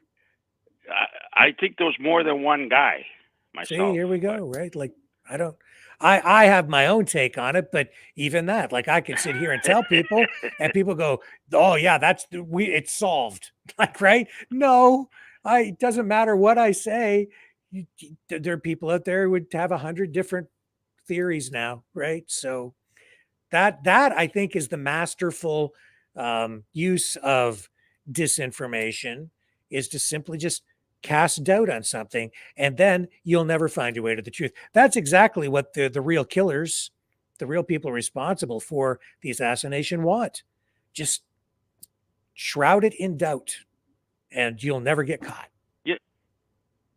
It's like last night I was listening to another, you weren't on last night. I was listening to another talk show, Traitor. You know what the guy said about? You're guilty of internet treason. You were done, man. So I was watching another show, and you know what he said about Prince Charles? He's faking the cancer because there's going to be a story coming out on him that he's associated with Epstein. And he was on the island. Of course. There you go. See. There you go. But I think he was. There you go. Do you, see. do you How have do any- we now? We're you never think- going to know if one, if he really has cancer, and two, if he was ever on the island, or if any of this is true. Well, there you go. Do you think he was on the island? You got no proof, right? I don't know. Like, I have no way of knowing anything, nor does anybody else. He was a young stud before Dinah. Look at him. He was screwing everybody before Dinah. Come on. Right? So, I think he was. His name. And I don't think look his at the name. other guy that- his name never came up on any of the documents released so far. Has No, it? but because it's being protected. He's really high up in the world, you know. Well, he is that. He's not like that Andrew guy. Andrew, whatever his name is. Prince Andrew. There's a guy who's in hot water. Huh? Yeah. Yeah. Well, that guy, he's a schmuck. He's a nobody. But this guy here, he's well protected, man. He's right up on the world. You're not going to hear about him. Well, he's the It's king. like, you know. It doesn't get much higher Well, than the king of it's. Well, right now he's the king, but back then he was Prince. He was Prince, yeah, Prince, with and destined for the throne. he probably hung out with Prince Andrew, and they probably went together. Who knows? But that's what this guy is claiming. That's why this is coming out now, because it's probably going to come out that he was on the island with, and so with this, who knows? Yeah, I don't think that there is any thing linking Prince or King Charles now to Epstein. Charles hates Andrew. Yeah, I don't think that there's any evidence to support that at all that I've seen. I'm not aware of any, so I don't think he was ever on the island or even on Epstein's plane as the king or the prince. So he didn't even know Epstein. Did he know Epstein? Don't know. Probably not. Maybe. I don't know. Well, If I could if you say knew the yes, guy- then people would, watch the show. It would get a lot more ratings, more clicks. But I'm not going More to do clicks, that. eh? Yeah. I can't say. Don't know, John. Look at your ratings. Your ratings gone up to 120 people more since I've been on here. I think it's the RCMP listening in now. No, I'm just kidding. Yeah, you're over on the YouTube, the one YouTube channel you're on. Yeah, that's why you see that. We have a lot more. I'm just kidding. No, Yeah, we I'm have tons more I'm over on on Rumble. Rumble. I'm on Rumble. Are you? Oh, yeah. Yeah. No, it's this AI. AI right now it scans the internet, and when it hears a certain word, Mhm. it starts coming in and listening to you. You know what you're talking about. Oh, yeah. That's what it does. Eh? The It's got technology all they these have is words that it amazing. Yep. It is. So as soon as they hear the king, oh, the King Charles. Okay, Yeah, let's spy on listen that to what guy he over said. there. What is he talking about it for? Oh my God. That's I the have no truth. proof, guys. I'm Yeah. just listening to what other people are saying. So Well, yeah, Anyway. it's okay, Rick. all right. Thank you, John. It's almost 9 o'clock. I gotta take out the garbage and see what happens. Well, that sounds very exciting. And you let us know by calling in tomorrow what happens with your garbage. Also, I called my friend on the reserve. yeah. Was it yesterday or the day before? I says, "Hey, you got any snow up there?" He goes, "We don't like snow here." I said, "Why?" "We don't like nobody white here." "We don't like nothing white here," he said. "We don't like Okay. nothing white." And you're asking me to move there? What are you trying to get me killed? He wants me to move there. I swear to God. So bad he wants me to move there, you know? He says, I can get you in the band office and you become a member and we got a place for you already. Well. I said, I'd You're love to move there, but I never, you know, I don't know. It's too far from anything, Rick. If you move there, like to go to the beer store, you need a car because there's no beer store on the reserve. And this is a big reserve, man. It's massive. And so, you know, he hitchhikes. He doesn't have a car. Doesn't have much money up there, obviously. And I feel bad. It doesn't even have a furnace. His house is one of the first ones built on the reserve. And he's got a wood stove in the basement that he puts wood in the stove that heats up the house kind of in the wintertime. But he's got no furnace, no oil, no heating. He's got electricity, telephone coming in there. That's it. Interesting. Yeah. Well, yeah, sir, it's we'll move on. I've got Isabel on the line, so I better okay, pick Rick. up the next call. Have a good evening. Thanks, Bye. John. See you. Good luck with your garbage. Bye. Okay, here's Isabel. How are you tonight? I'm fine. Hello. Hello. Hello. I think it's because, I don't know, either her computer or her TV, or she had her phone going at the same time. It was entertaining. Or she just was for a a pain. minute.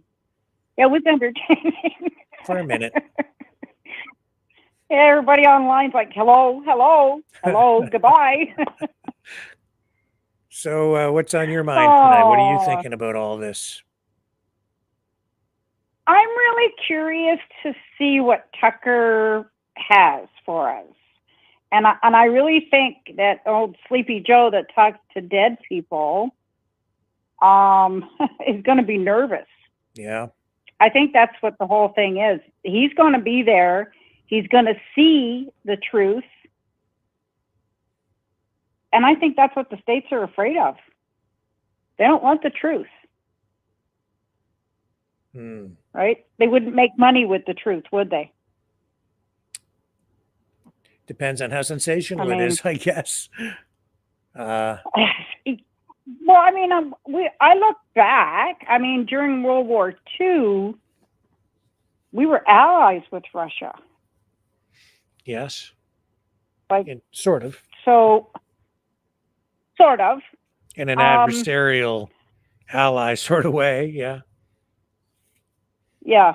I mean, we all know this whole thing between China and Russia and Ukraine and Palestine and all this. It's all propaganda. The whole schlamaz, like everybody's saying, it's like living in a movie. It really is like living in a movie. Because everything changes from day to day to day. It's always, they've been throwing shit at us for the last 4 years. Well, politics is, in many ways, theater, right? That's a big element of it.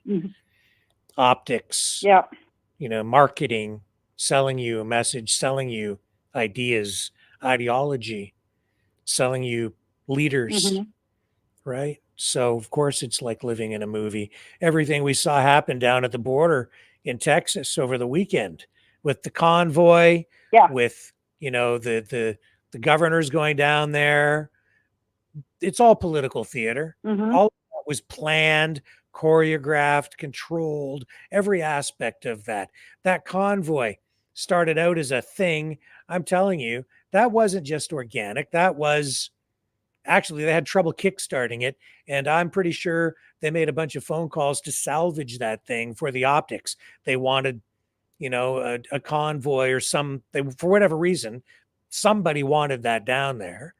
And they made it happen. It didn't, not as big as I think they wanted, but some political organization, group, whatever, that was all choreographed, obviously. And then I just thought it got to the point of absurdity when Dr. Phil flew in on a helicopter right? It was like, wait a minute. Dr. Phil's gone to the border. Then it was starting to get ridiculous, right? So it's all theater. It's real, but it's theater. It's a movie. It's to me it was like, so what's he going to go down there and spew some psychology or something, like Dr. Phil? Yeah. Like, really?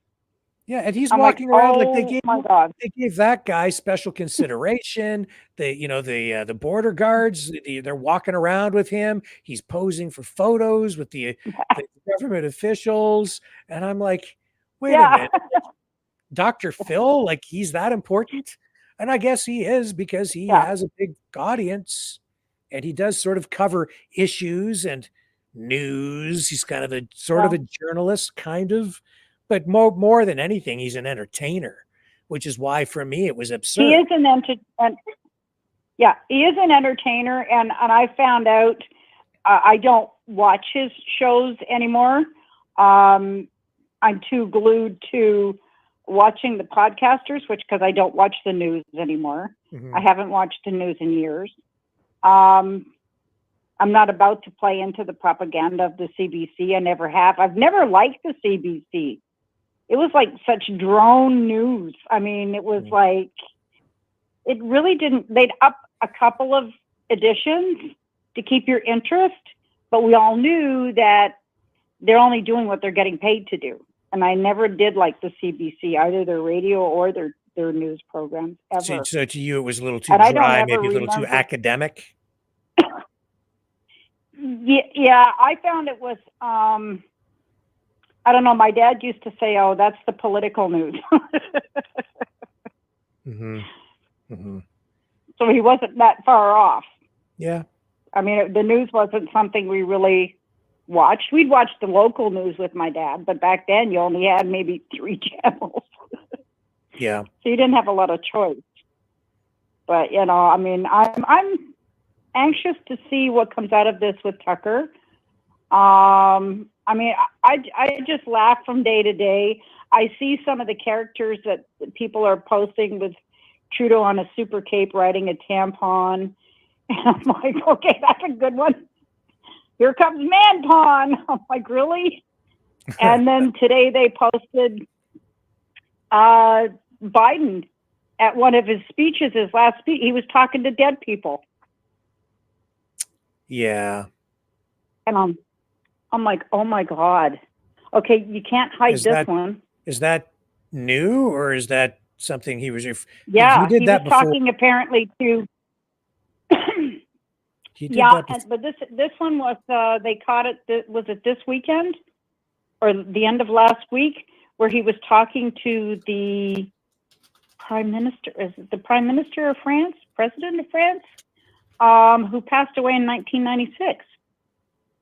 And he had mentioned right there when I was talking to him the other day, and the newscaster on Fox, they put that little blurb on, and the guy said, you were talking to him the other day. I'm seeing it here. I wasn't aware. He said that he recently met with Francois Mitterrand, the former French president who died in 1996. Yeah. Like, oh my God. I didn't even see that. I'm glad you brought that up. See, there's a story I missed. And what a treat that is. I'm like, what? There's a movie about that, but there was a kid that would talk to dead people, but now we got Biden doing it? Okay. Hilarious. Like, oh, man. Clip of Biden doing that, making that faux pas. Here we go. I've got the clip. Yeah. Let me share this with you, folks. All right, let me see if I can get this up here. It's always a little more complicated when we have the phones fired up. Yeah. Let me see. So yeah, he's referring to Francois Mitterrand, who died in 1996. I recently met with. Where'd you go there, Joe? No, not that one. There it is. Okay. So there's the story. Here's the clip.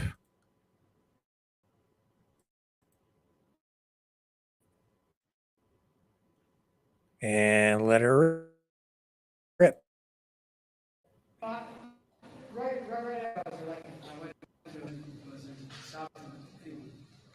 sat down and I said, America's back.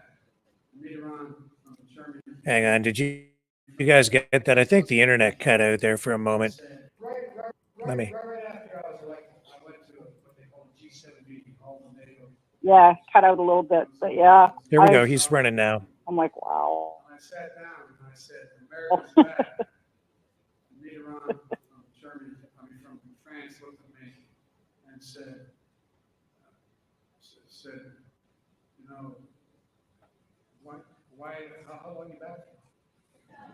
And I looked at him, and the Chancellor of Germany said, what would you say, Mr. President? Picked up the paper tomorrow in the London Times. The London Times said, 1,000 people break through the House of Commons, break down the doors, 2 bodies are killed in order to stop the election of the Prime Minister. What would you say? I never thought about that. What would we say if that happened in other democracies around the world? And the whole world watched. The whole world watched. And what's going on? Well, guess what? It's not going to happen. You know what's going to happen if he loses. He's going to lose. You know, this guy has an interesting vocabulary. He calls immigrants vermin. Poison the blood of men. It's hard to make this up. I don't know. Could you hear that? Yeah. Yeah. Kind of. It was kind of freezing up. He's totally lost it. Yeah, I don't know, man. It's scary to think that guy's freezes up a bit, but in he's charge, eh? Or supposedly in charge. I'm not buying it myself. It's very scary. I'd hate to think that he'd wake up in the middle of the night to run to the bathroom and step on the H-bomb button. Yeah. Yeah, stumble and fall on it, right? I mean, it's funny, but it's not funny. It is funny. It's funny, but it's not funny. I mean, I watch him walking across the lawn sometimes, and I'm going, so I try to mimic the way he walks, and I'm thinking, okay, if I walked like this, oh my God, I need to go sit down. Yeah. I tried that shuffle, and if you're shuffling like that, you're not all there. My mother had dementia. And yeah, she was living back in 1939. She couldn't remember yesterday, but she could remember 1939. Yeah. And I'm like, oh my God, I can't do this. And that's exactly what he reminds me of. He's losing his speech. He's losing his train of thought. The language that he's speaking is definitely not English all the time. And it's like, holy moly. And he's running a country. That's scary. Yeah. Listen, Isabel, I've got them stacked up here. The clock's ticking, so we're going to move on to the next caller, okay? Yep. It's great talking to you. You have a great night. You too. Thanks for calling in. Talk to you again soon. Okay. Bye-bye. Okay. And we have, I think, Monique up next. Go ahead, Monique. Are you there? Hello. Hi there. Hello. Hello. Hi, there's something going on. There's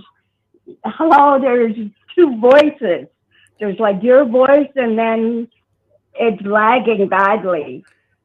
I see. Okay, well. See, you're talking. You can see your lips are talking, but then you're not talking. Well, don't look at the screen. It's really bad. Yeah, don't look at the screen. You're talking, but your lips aren't moving. It's called mind Hello, control. can you hear me now? I can hear you.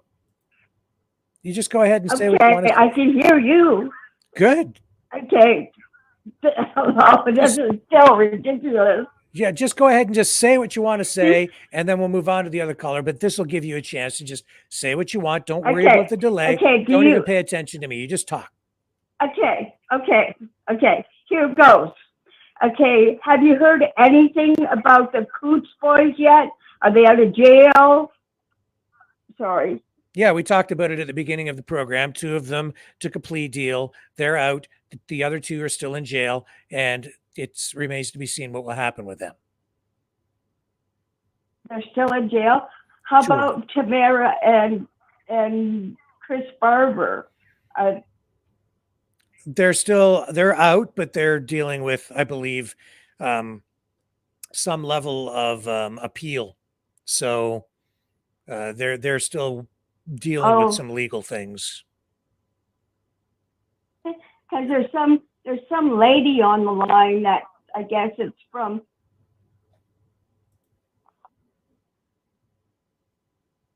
Are you still there? Oh, yes, I'm still here. Okay. All right, Monique, we're going to move on, okay? Because this phone situation is not good. It's difficult to speak with you because of all the delays and things. Yes. Okay. Yes, I can't hear anything. Okay, I'll talk to you later. All right. Bye, Rick. Care. See ya. All right, who do we have up next? See ya. Bye. See ya. Go ahead, you're on the air. Hello. Hello. Can you hear me? I can hear you. Hello. Oh my goodness. Oh, I can still hear that lady talking. Yeah, that's because she was still on the in the system, but she's gone now. It's okay. You go ahead. Oh wow, there was lots of feedback on that call. There was. Like you could really hear a lot of echoing. Like you would talk and I'd hear an echo, and she would talk and I'd hear an echo. Yeah. Really weird. Well, you go ahead, Chris, and tell us what's. Well, all putting everything aside and all this laughter aside, I'm kind of disturbed tonight. I don't know about anybody else, but we're seeing Biden. He's deteriorating very quickly. Why they're letting him continue on, I think it's actually disgusting myself. Like it's actually sad to see it, really. And Trudeau, he just goes off on a tangent every time. He can't answer a straight question. He's getting angrier and angrier and angrier. And I think this is how I feel. I'm getting very disturbed at what I'm seeing now. Like it's just it's kind of getting overwhelming. Like, yeah, Trudeau, yeah, you invited that guy to that party. You should have stepped down when he was in the House. Now that he's he came to your party, I'm sorry, he needs to step down or be forced out, because I think this is absolutely disgrace for Canada. Absolutely, I'm absolutely disgusted. Yeah, I don't even know what else to say. Yeah, I'm just picturing my dad rolling over in his grave. He fought in World War II, and it's just for all the vets out there. I think this is just absolutely, I don't know. It's very disturbing. I'm finding that more and more people, there's a lot of good people out there. There's a lot of bad people out there, but people are getting angrier. Like you can definitely feel it in the air, no matter where you go. There's tensions everywhere. Yep. And I'm really concerned that there's going to be a big blow up of something. Something's going to happen sooner or later here. I don't know how much more Canadians can take of this. Like just one scandal after another, after another, after another. It's like it's never ending. And I don't think he should get away with this Nazi one. Like this is very serious as far as I'm concerned. Maybe probably people are thinking, well, it wasn't a big deal. To me, it was a big deal. Yeah. And that's just, I don't know. I'm getting very disturbed by what I'm seeing, more so on a daily basis. And yeah, it's something like that. Trudeau should have resigned. He still should. He should have said, no, that's my fault. It was on my watch. Yeah. I was, responsible. And he should have taken the hit on that, in my opinion. But he let the speaker do it. Yeah. Not enough. Not enough. Yeah, well, he threw the speaker under the bus is what he did. Yeah. Basically. And I mean, he can't even give a straight answer. Like Pierre just asked a simple question, like, are you going to follow what the speaker did? Yeah. And he went off about Ukraine. Well, oh my God, that wasn't even part of the question. Like, right. Why are you going off about Ukraine? Like, he's always Ukraine. Personally, I'm getting fed up with it. Like, I don't, You know what? Go over to Ukraine and live with your boyfriend. I don't care. But, you know, enough is enough. Like, when does it stop? Like, how many years is this? What, 3 years of this nonsense or more? Yeah. I don't even know. I've lost track, Rick. I don't even know where we are anymore. You know, it's just really disturbing. I don't know. I look at my grandkids and I think, oh my Lord, what kind of world are we going to go? Are they going to grow up in if something doesn't change soon? It's scary. I really feel for them. Yeah, You I'm know, worried and then about I'm it going, too. and then yeah, and you know, like, you don't have grandkids yet, but you may down the road. You know, like, it's just, it's scary. And even for your kids, even for my kids, even though they're older, you know, they still got a long life ahead of them. Yeah, and it's really tragic. I mean, I see old people on a daily basis. I mean, not old people, but seniors on a daily basis when I go out for coffee and that, and they're even getting to the point where they're actually getting scared now. Like, they're just, they've never seen anything like this. Yeah. And we're talking people in their 80s. So, I mean, this is, if people aren't awake and aren't seeing this, then there's definitely something wrong with them, because how can you not see what's going on? Because all a lot over of the a lot world, of not people just- just don't pay attention. A lot of people just don't look at the news. Oh. You know, they tend to be happier. Well, yeah, I suppose they're happier, but I mean, it's, I mean, I don't follow the news constantly all the time either. I mean, we do have our happy moments too, but it's just sad when you hear all the conversations going on around you, and none of them are good. You know what I'm saying? It kind of gets depressing after a while. But what I wanted to ask you, so what became of that border issue? So is that closed off down there now, or like what was the ending to that? It's ongoing. It hasn't resolved. It's still a Okay. struggle between the states and the federal government. But I think that the drama that came over the weekend was media generated. A lot of it from, honestly, all media, including independent media, especially outlets like InfoWars and some independents talking about the possibility of a civil war and things of that nature. And, we covered a fair bit of it from that angle as well. But in the end, I was saying I didn't think anything violent was going to happen. I didn't think that it was going to lead to a civil war this weekend or anything to that level. And ultimately, I mean, nothing was resolved, but it was a photo op. It was a Dr. Phil moment. It was a media event. Yes. And it was designed for two reasons, with several, because the election is on. That's the main thing. So it set the stage for this immigration issue to play out as one of the main issues of this election cycle.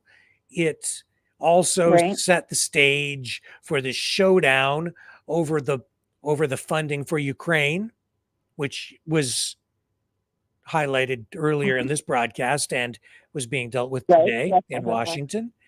It and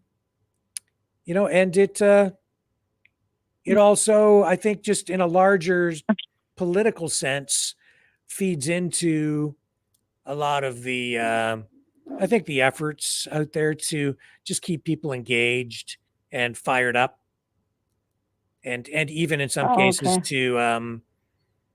to donate to political parties or political groups, or even online influencers, streamers. Everybody had their own little agenda aside from that, is what I'm saying. Different reasons for going down there. Donate to me, or I'm going to go and tell you the truth. Or, Yeah, it's just kind of weird because I never heard actually what happened. Like, it was over and then that was it. Like, it's not over. Like, obviously nothing got solved. The immigrants, the migrants are still coming through, obviously, I'm assuming. Yeah, less, because they have the razor wire, and point. the National Guard is now kind of involved in a different way. So they've apparently reduced the flow, but it's not over. Well, speaking of the National Guard, I think Trudeau should be sending some enforcement's down to Halifax, Cape Breton. You know, those people are buried in snow. Oh, like the literally big storm buried. out there. Yeah, that's huge, right? I mean, I've been talking to one person down there in Halifax, and they're still digging out. Another lady put a video up of her sister that lives in Cape Breton, and her husband's in a wheelchair, so her husband can't help her, and she's trying to find her car. She hasn't even got out to her car yet. Yeah. Can't find her car. It's buried. Halifax had 87 centimeters of snow at the airport. So obviously planes weren't flying, and I kind of joked on that one. I said, yeah, because they probably couldn't find the planes. But no, seriously, they need help down there. I mean, you know, you got all that weight of the snow on the rooftop, and then you have like maybe chimneys blocked off and stuff. It's actually a safety hazard in a lot of it, you know. Like, yeah, it's really cool to see, but if these people can't get out and about, or they get, you know, pipes in their house, you know, like they showed one apartment building, the snow was so heavy that the people living on the ground floor, their windows were smashing in and the snow was coming in. Wow. Like that. Yeah, that's how much snow's down there. So I think one place got 115 centimeters or something out by Cape Breton. So I think Trudeau should be, they should be sending the, you know, our military down there to help out. I really do at this point. Yeah, here I don't know why he's not addressing that. Well, yeah, he did send a message to the premier out there and said that the federal government is ready to help or whatever. But here's some photos. I can't fathom that much snow. It's crazy. Crazy. Lots of snow. I haven't seen snow like that. I don't know if I've ever seen that much snow. You know, usually Newfoundland out that area will get quite a bit, but not more so in where they are. Like I guess New Brunswick didn't get really hit at all. It was more like it went up Halifax and then it went up to, I think Prince Edward Island got quite a bit of snow from what I heard. Yeah. Which is kind of how the storm, and it just, you know, it's just, I can't even fathom that kind of snow. Can you imagine having to shovel that if you didn't have a snowblower? Oh. Yeah. And how do you even get out of your house if you open your door and the snow's right there? You'd have to bring the snow in. You'd have to be digging and literally throwing it into your tub because how can you get out to start digging? It's like that's crazy insane. I feel sorry for those people down there.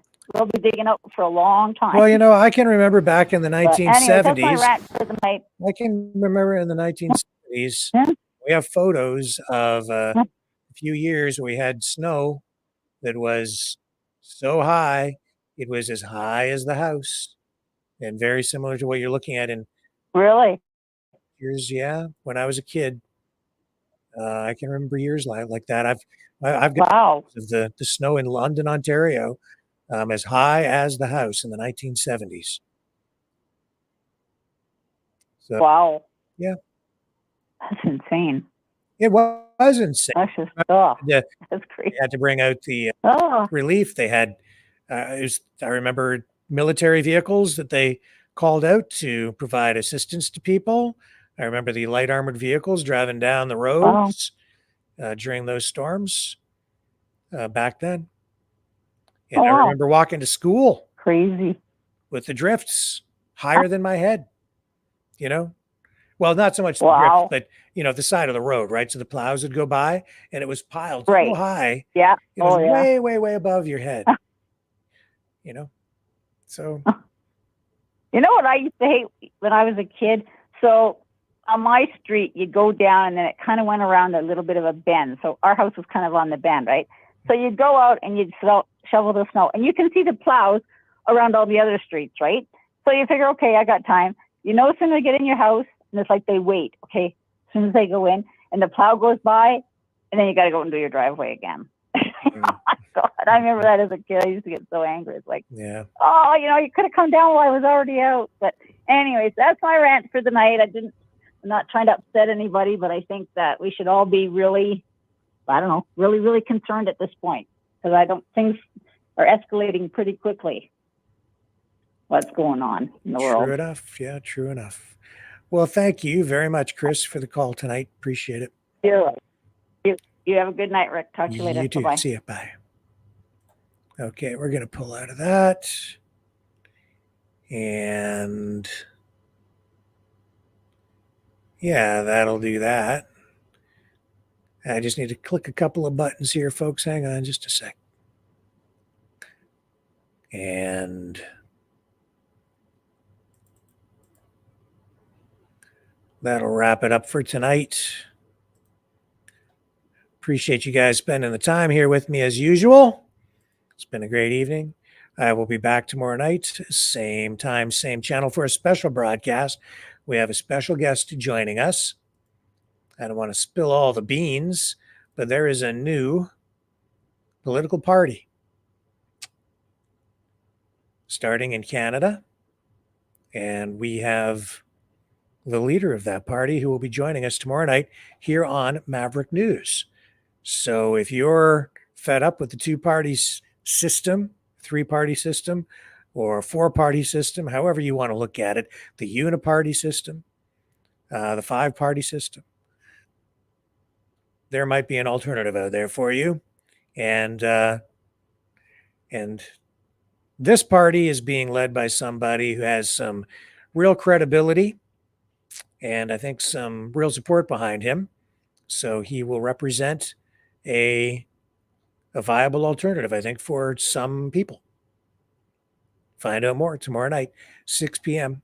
Eastern, right here on Maverick News. Love you guys. Catch you all tomorrow night on the flip side.